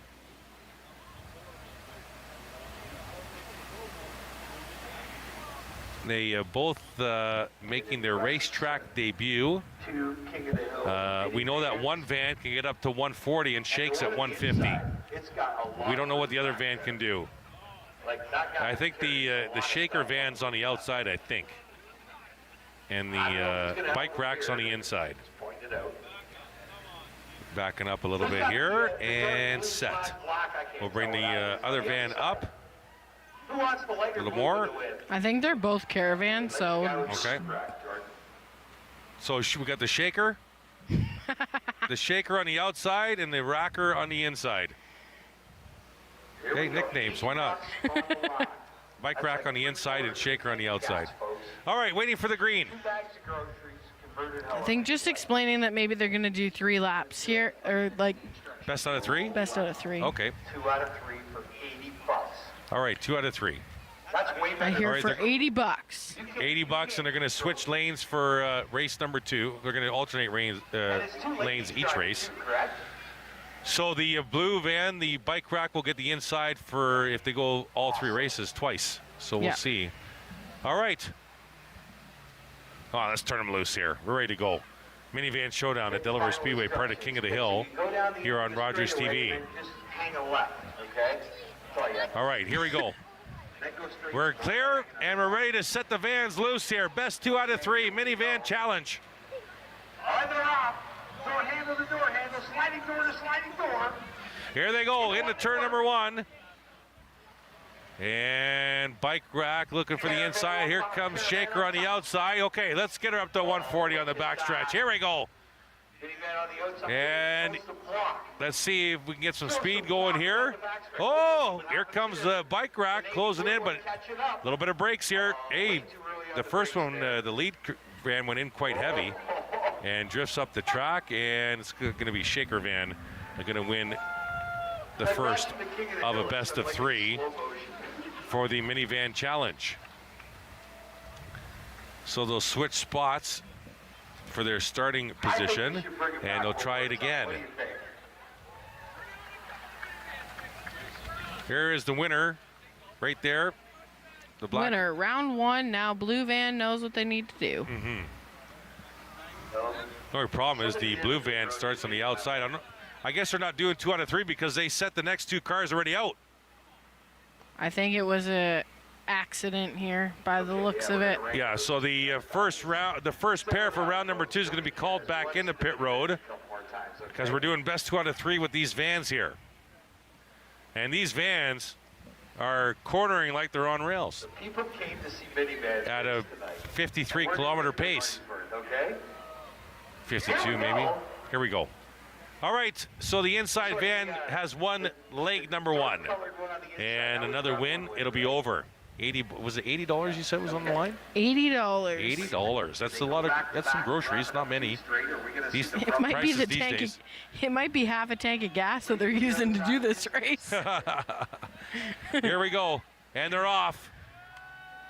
Oh, blue van got a good Here we start. go. We could be going 3 here, and the bike rack out front. Shaker van falls in the second spot now. But look and here comes Shaker back on the outside.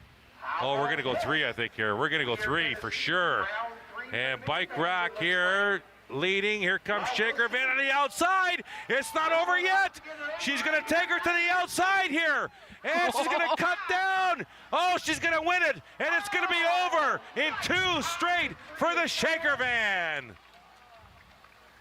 Wow, impressive. See what happens when you get 1 lap under your belts. You get a little bit more aggressive in your second lap. I like that. We're gonna get. I think we're gonna get an interview here with the winner. Let's go to the replay, Kate. So van's on the inside, but we were thinking it was almost over, but she drove that in hot and heavy, made it stick. Apparently minivans stick on the outside. Well, the key is to have all the luggage and the groceries on that right side to create the downforce, right? Maybe there's a few Cornering. car seats in there. They do get a little heavy. All right, here's the first matchup for round number 2 as we are down to 10 vehicles in the main King of the Hill. We've got the Dodge on the inside. An Audi on the outside. Round number 2 is set to begin. Here at King of the Hill. This might be a good matchup here. Let's see what we have here going into turn number 1. And it's green. Did the Audi miss a shifter? I don't think so. Audi will have the advantage going into turn number 1, but goes high. Here comes the Dodge back to the inside. This might be something down the back here. They'll come off the hill and down the back one more time. And the Audi with some speed, but the Dodge will outbrake into the corner. Look out! Dodge went in really, really heavy. Will hold on. Here's the finish. Audi trying to do something. Oh, look out! He almost ran into him. And the Dodge trapped him on the outside and shut the door for the win. And will advance to the 3rd round. That's driving in your rearview mirror as much as it's driving out the front mirror, the front window as well. Yeah, that got real close. Take a look here. They're coming out of turn 4. Tries to make it work, decides, oh, I probably shouldn't take the front end off my car. No. You saw the driver of the Dodge kind of go with the wheel a little bit to the right to close that opening, and successful for that. So the Dodge advances to the 3rd round.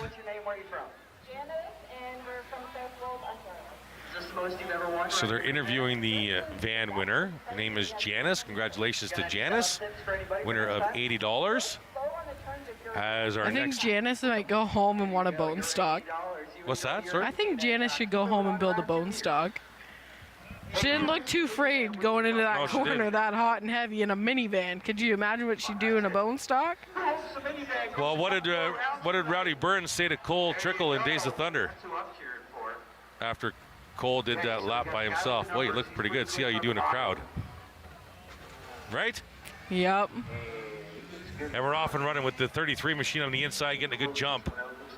And into turn 1, we're into the 2nd round now. This is matchup number 2 of the second round.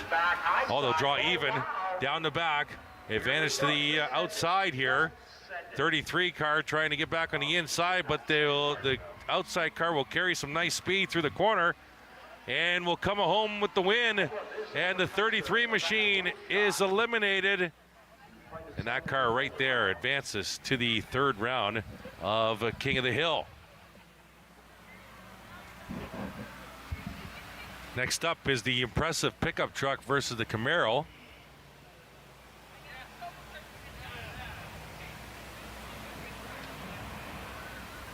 Next Perry. All right, we'll see what the truck has for the Camaro here. The Camaro was playing games in its opening round win, no issues whatsoever.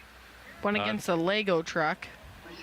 Well, that's true. The pickup truck is warming up tires on the backstretch here, so you never know. There we go. Beautiful looking car, Might though. all be delusional, but I like it. Battaglia. That Camaro's pretty good. Here comes the Camaro to the line. We'll choose the outside, actually, and the truck to the inside. Creep, creep, creep, and set. And we'll set the pickup truck up to the line. Creep, creep, creep, creep, creep, creep. A little bit more, a little bit more, a little bit more, a little bit more, and stop. Okay, set to go here. Pickup truck inside, Camaro on the outside. Round number 2. King of the Hill on Rogers TV at Delaware Speedway. And easy start for the Camaro. The truck will fight back on the inside, though. And the truck will carry speed. Little loose out of turn number 2. Now will the truck use a block here? If the truck was smart, it's going to block the Camaro wherever the Camaro goes. The truck has the advantage. This could be a huge upset here. Does the Camaro have anything for the truck? Oh my goodness, the truck is going to upset the Camaro. My goodness, and that'll get the crowd going as the truck is through and the Camaro is upset and gone. They did a crowd poll before that race, and they said, who's got the pickup truck? And crowd cheered, and they said you might be delusional, but I'm glad you're on the truck side. Well, I guess the crowd wasn't so delusional. Once the truck got the lead out of turn 2, Kate, I felt that the truck was going to try and block the Camaro wherever the Camaro went. The Camaro didn't even try and pass. Wow. I did not expect that. All right, our next matchup coming around at turns 3 and 4 right now.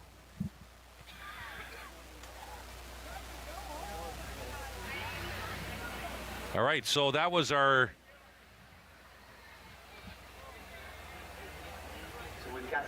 first quarterfinal. Now it's quarterfinal number 2. Oh, sorry, this is quarterfinal number 1. So we have 8 vehicles left, and this is quarterfinal number 1. And we got the Volkswagen on the outside. And what did you say that silver car was, Kate? You had it right. Was that the Vibe? Yeah. Pontiac Vibe. So Vibe on the inside, and we have the Volkswagen on the outside, quarterfinal number 1. And the Vibe is away. Not sure what happened to the Volkswagen, but yep, so we'll catch up to that. And the Volkswagen wanted the run on the outside. Apparently. Down the back we go. Now that Camaro's gone, I'm not sure there's anybody that can challenge this Volkswagen, Kate. I don't know. The truck was wheeling pretty good.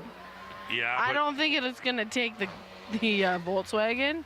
The Volkswagen's pretty fast, but yeah. But if the minivan's going to keep stuffing it in there. Oh yeah, they keep the minivan in, don't they? Yes. Yes. All right, quarterfinal number 2. Hopping on the track.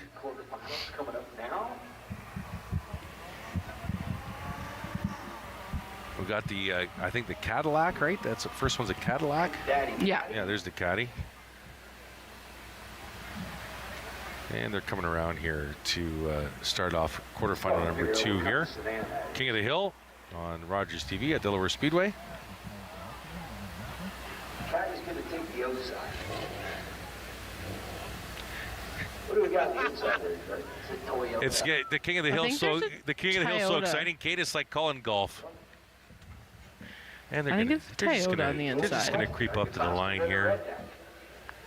All right, getting set here. Quarterfinal number 2. Caddy on the outside. All right. Green flag, and the caddy with a great start. Into turn 1, good clear by about 8 car lengths, and comfortable out of turn number 2 and down the back. And the caddy pulling away just a little bit. There shouldn't be an issue here.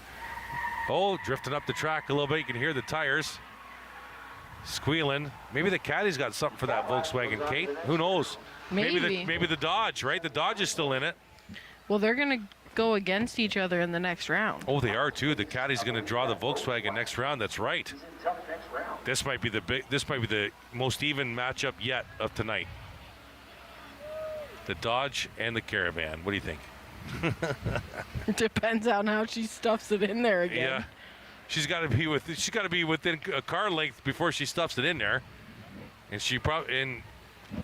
I'm going to go out on a limb here and say that the Dodge will be out by 15 car lengths by turn 3.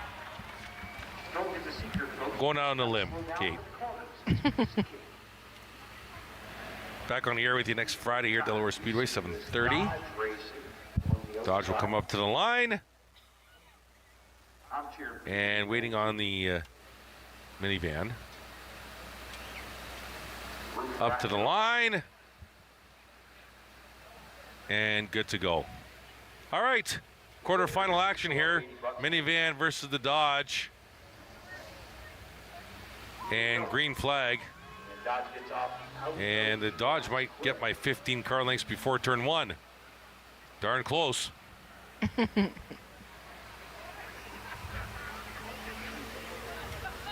So a warm-up lap here for the Dodge. There's no contest here whatsoever.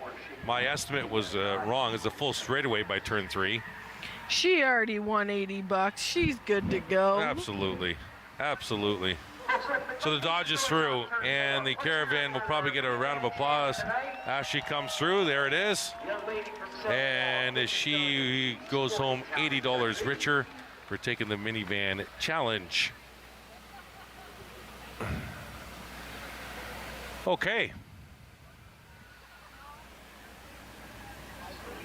We have one semifinal ready to go. We also have a hood up on the Volkswagen. Oh, really?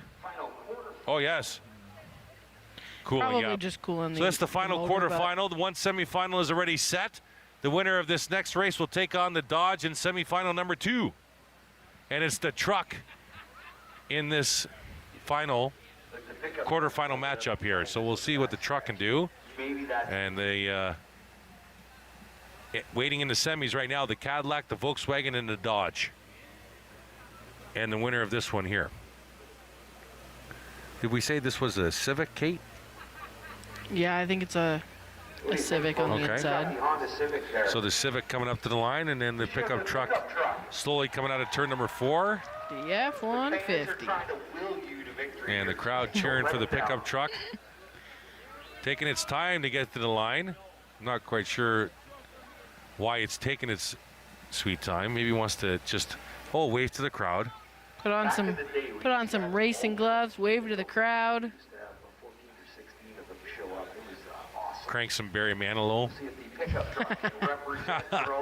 Pickup truck on the outside, Civic on the inside. Winner to the semis. Side by side with the Civic down in This truck's freaking me out here. Look out! Look out! That Civic rode up that track a little bit and gained an advantage. And the Civic will pull away a little bit down the back. We'll see what the truck has here. Truck will close in under braking. Going in really, really heavy. Into turns 3 and 4 will drift up the track, and that's not going to be enough. The Civic on to the semifinals to take on the Dodge. And our semifinals are now complete. It's the Cadillac and the Volkswagen. And then it's the Dodge and the Civic. And there you see semifinal number 1. Here we go. Cadillac in the white, Volkswagen in the blue, and winner to the final. This should be a good one, Kate. Yeah, this is going to be a good matchup. So the Cadillac we've known to get off the line very quickly. The Volkswagen we've known to not get off the line, but recovers very quickly before turn 1. So we'll see if that's going to be the case here. The only problem for the Volkswagen is by the time it gets going off the line, the Cadillac might already have the advantage going into turn 1. So we'll have to wait and see here. As they'll come around turn 4, there you see our safety official there, lightning in the distance as well, but should not be a threat to finish off the King of the Hill. Here they come to the line, semifinal number 1. Volkswagen closest to us, and Cadillac closest to the pit wall. And getting set to go here for semifinal number 1, King of the Hill. This should be a good one. Should be a really good one. If they're even into turn 1, it's going to be good. Or even if the Cadillac has the advantage. Okay, so what? Cadillac with the advantage. Watch the Volkswagen. Oh, my goodness. Is the Cadillac still there, though? The Cadillac is still there. The first time the Volkswagens had to use the outside. Here they go down the back. Oh, it's nothing. It's not even close. It's not even close. Volkswagen with the advantage coming out of turn number 4.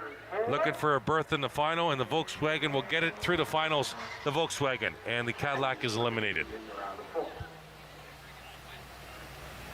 Does the Charger or the Civic have anything for that car? I'm not sure. I'm not sure either. I'm not sure. It just launches once it gets going. It does. It handles great too. Dodge and the Civic coming up for semifinal number 2. And I believe they're going to do a best 2 out of 3 final when we get there. So the winner of this one will get to that final.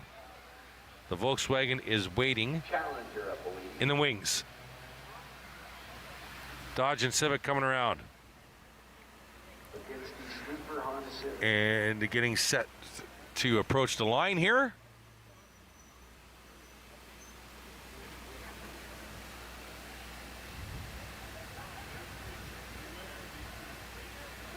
Approaching the closing stages of our King of the Hill coverage here at Delaware Speedway on Rogers TV. This is semifinal number 2.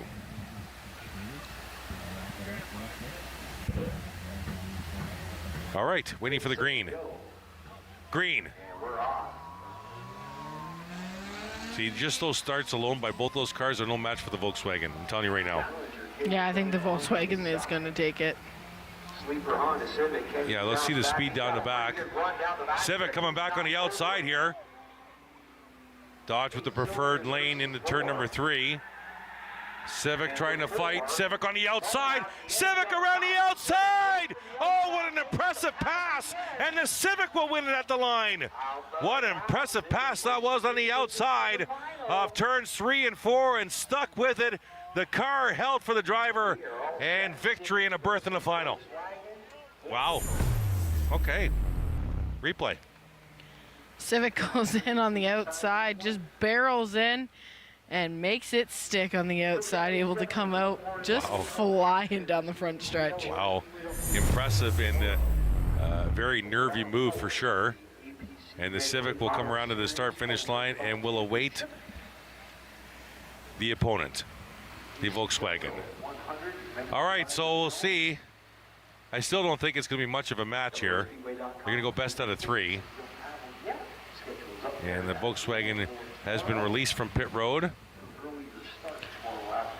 So Volkswagen's going to take its time coming around. We've already got the Civic on the line. So we're just waiting to go best 2 out of 3. And I wonder if the Volkswagen will take it in 2 or if we're going to push a 3. So we'll have to see what. What's your bet? I think the Volkswagen might just take it. I'll put money on it right now. Volkswagen 2 straight. I think I got a loony here. I'll leave that. If you would have saw the look, alone. If you would have saw the look, race fans, that Kate just gave me. All right, we got Civic on the inside, Volkswagen on the outside. Best 2 out of 3 final for the June edition of Delaware Speedway's King of the Hill here on Rogers TV. Set for race number 1. Volkswagen revving. Oh, the Volkswagen almost jumped, caught it themselves, but it doesn't matter. That Volkswagen's gonna fly. Although they're close on a turn 2, but watch this separation. Yeah, I'm not quite sure. And the Civic starts on the outside in race number 2, so I think the Civic's done. With round 1. Yeah. If you can't be in front of the Volkswagen by turn 1, you're done. It's plain and simple. What do you think, folks? You have to be in front. And you have to be in front by about a couple car lengths because the closing rate off the line by the Volkswagen is unmatched. Unmatched. And now the Volkswagen starts on the inside. So this could be even worse. Volkswagen and the Civic are chatting in the backstretch. Down went the window. You think the Volkswagen's going to let him win to go to a third race? Come on. No, but I wonder if the Volkswagen might give a little bit more off the line. We'll give him a couple car lengths to start. Who knows? Oh, like a staggered start. Yeah. Well, he's having fun tapping the dash. I think they're going to do a staggered start. They're not going to do a staggered start, are they? This is a great one. He is going to do a staggered start. Here we go. It looks like a 4 car length staggered start. It's going to be a 5 car length, maybe 6. Maybe 6 and almost 7 car lengths. Oh, maybe 8. Looks like 7 or 8 car lengths staggered start here. All right, here we go. This is the race number 2 of the final. Staggered start. Civic starting at the line. Oh, the driver of the Volkswagen put his hand out the window. What's going on here? Couldn't see the green go, I don't think. Yeah, I don't think it's. I think he saw the green. I don't think the car. I think the car's in trouble. Are you kidding me? That car, you can hear that car. It sounds bad. There's a problem with that Volkswagen, I think. Wow. Wow. Oh my goodness. Uh-oh. What's going on here? I think that Volkswagen. Did we just jinx the Volkswagen? The announcer jinxed?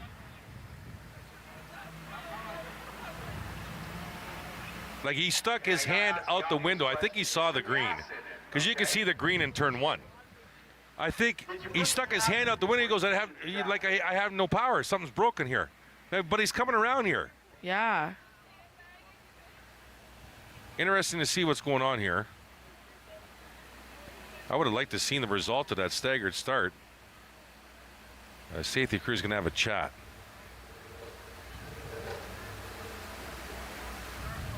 They're going to radio here to see what's going on. And oh, is he going to start? He's going to race? No, he's done. The Civic's going to win it. And that's it. The Volkswagen, something happened to the car, unfortunately. And the Civic is the winner of the King of the Hill, the June edition of Delaware Speedway here on Rogers TV. TKO down here. Here you go, your trophy. What's your name, bud? Where are you from? Brady Fletcher. All right, so the Civic wins the King of the Hill, and point to the camera because we're on. Kate, give us your thoughts on this evening. It was a great evening of racing. We got to see the Dayco series come in and run, so that was great. Had a great finish. It was a great run by Carson Nagy. Lane Zardo held him off as long as he possibly could, so yeah, that was a great race.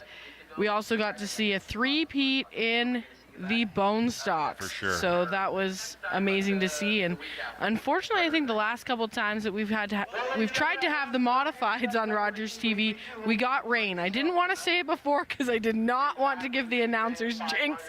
So it was great to finally get the modified racing in here at Delaware. Yeah, on Jamie Rogers Cox TV. in that fabled Canusa number 3 wins the modified race. Let's check in one final time with the third member of our team, Jeremy. Tickets still available.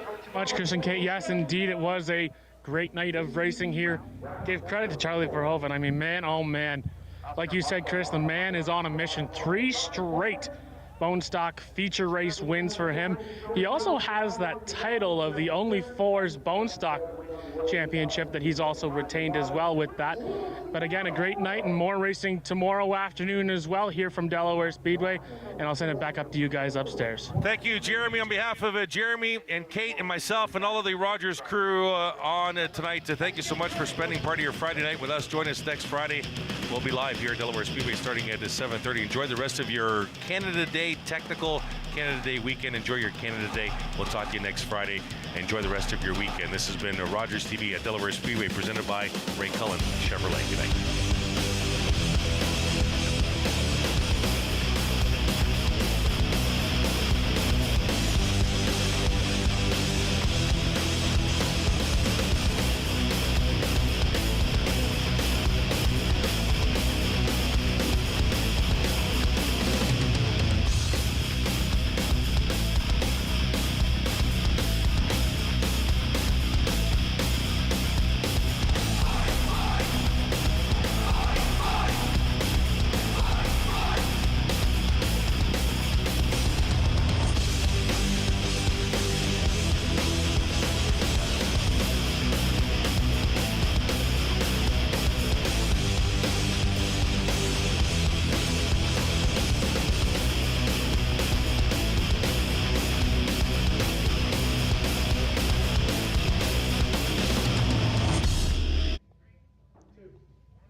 I am here with the Honorable One, Brian White. He just got out of his 6-man tag team match, and with the winning team, also go down to the final for a triple threat match for the Hammerlock title. Yeah. Now you have to go against your teammates. One guy you don't really love that much, the other guy who kind of worked on your side, but it all worked out for all of you guys. And what can we expect in that final match from you? Well, I'm going to do what I always do. I'm going to work hard. I'm going to show up and earn my spot. And I've worked hard. I'm on a winning streak here. And I've beat guys that Vikram called nobodies to get here. But the reality is some of those guys are his friends and teammates. And there were hard matches. I earned my spot. So what I'm going to do when I go out there, despite the fact that I've got a good friend in there, hey, it's business. It's my time to hold the title. And I'm going to make sure that I give it everything I got, like I always do. I never give up. I got the power of the people behind me. And I'm going to raise my hand at the end of that match and hold that championship. All right, we're going to find out real soon. The Honorable One will be the one of Hammerlock Wrestling.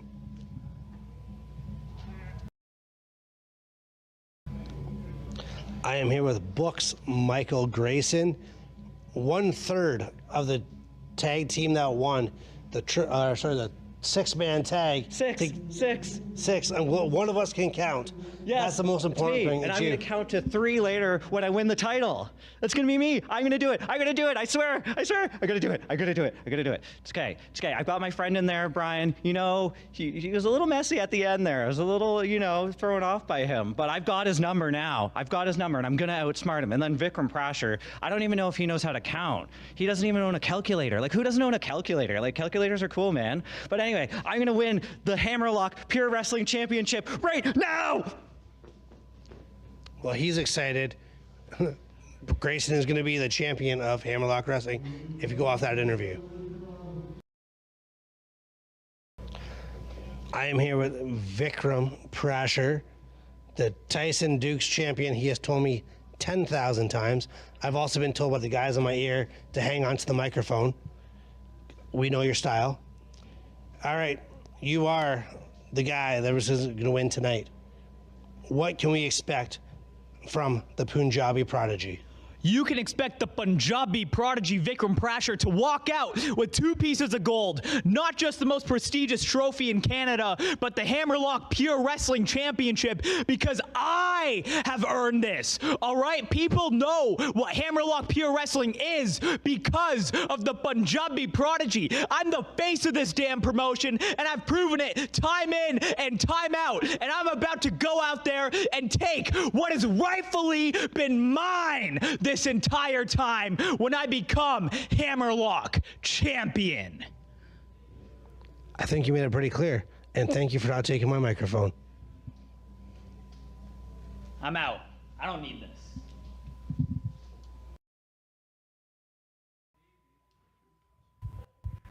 It's now time for your main event of the evening, and it's for the Hammerlock Pure Wrestling Championship. You know what? Scheduled for 1 fall with a 1-hour time limit. You're gonna hate it.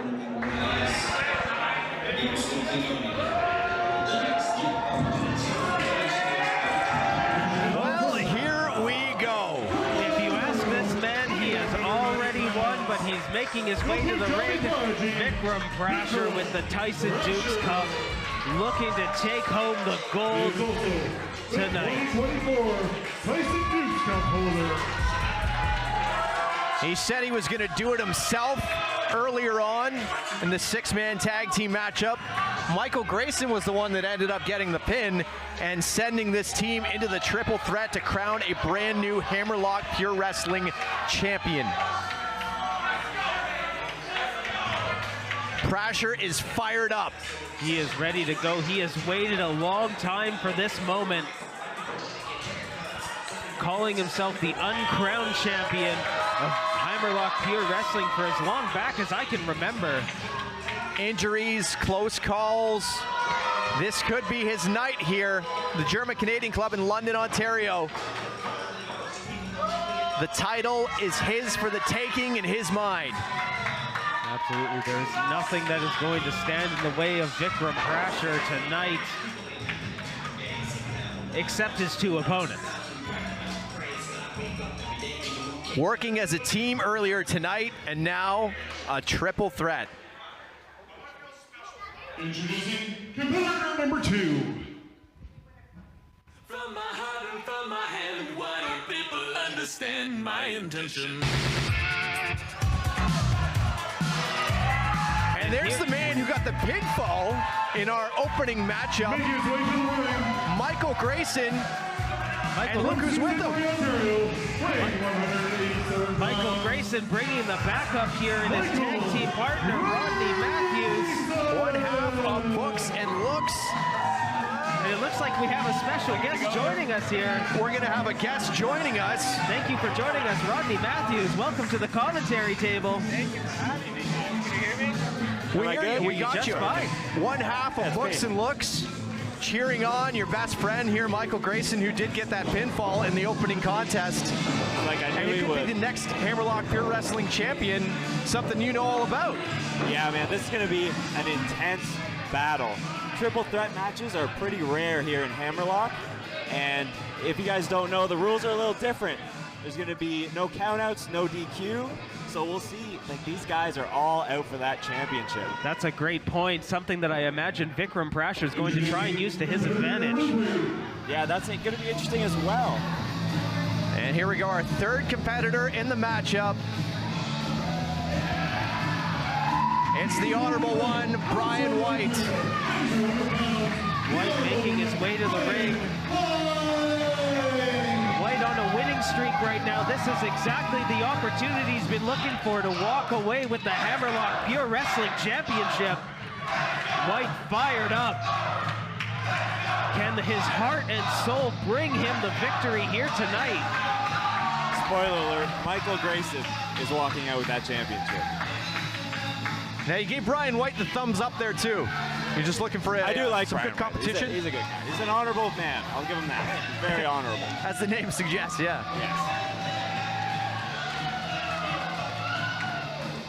Yes. There's a Brian White fan, front row here.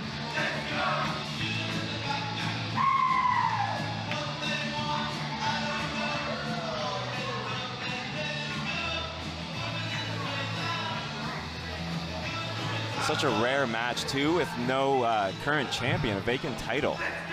This doesn't happen too often. Exactly, level playing field here. With all three great competitors having a shot of walking away as the new Hammerlock Pure Wrestling champion. Look at that beautiful belt. So again, you have a unique perspective being a former Hammerlock Pure Wrestling champion. What's it like to represent the company and walk around with that gold around your waist? You know, it means everything. I guarantee everybody in the back feels the same way. It means the world to us. We worked so hard to get to this point. All these men deserve to be there. No doubt about that. And I think I deserve to be there after tonight as well. But we'll see who wins, and then, hey, who knows? I might have to face my own partner. Well, that's the thing. You winning a #1 contenders match, a smack to the face here to start the matchup here. We'd expect nothing less from what we've seen from Vikram Prasher. trying to blind both of his opponents before the match even gets underway here, really. Oh, there we go. Putting more of a That's what target I like to see. This is what I like to see. This is good wrestling right here. And a double team now. Yes.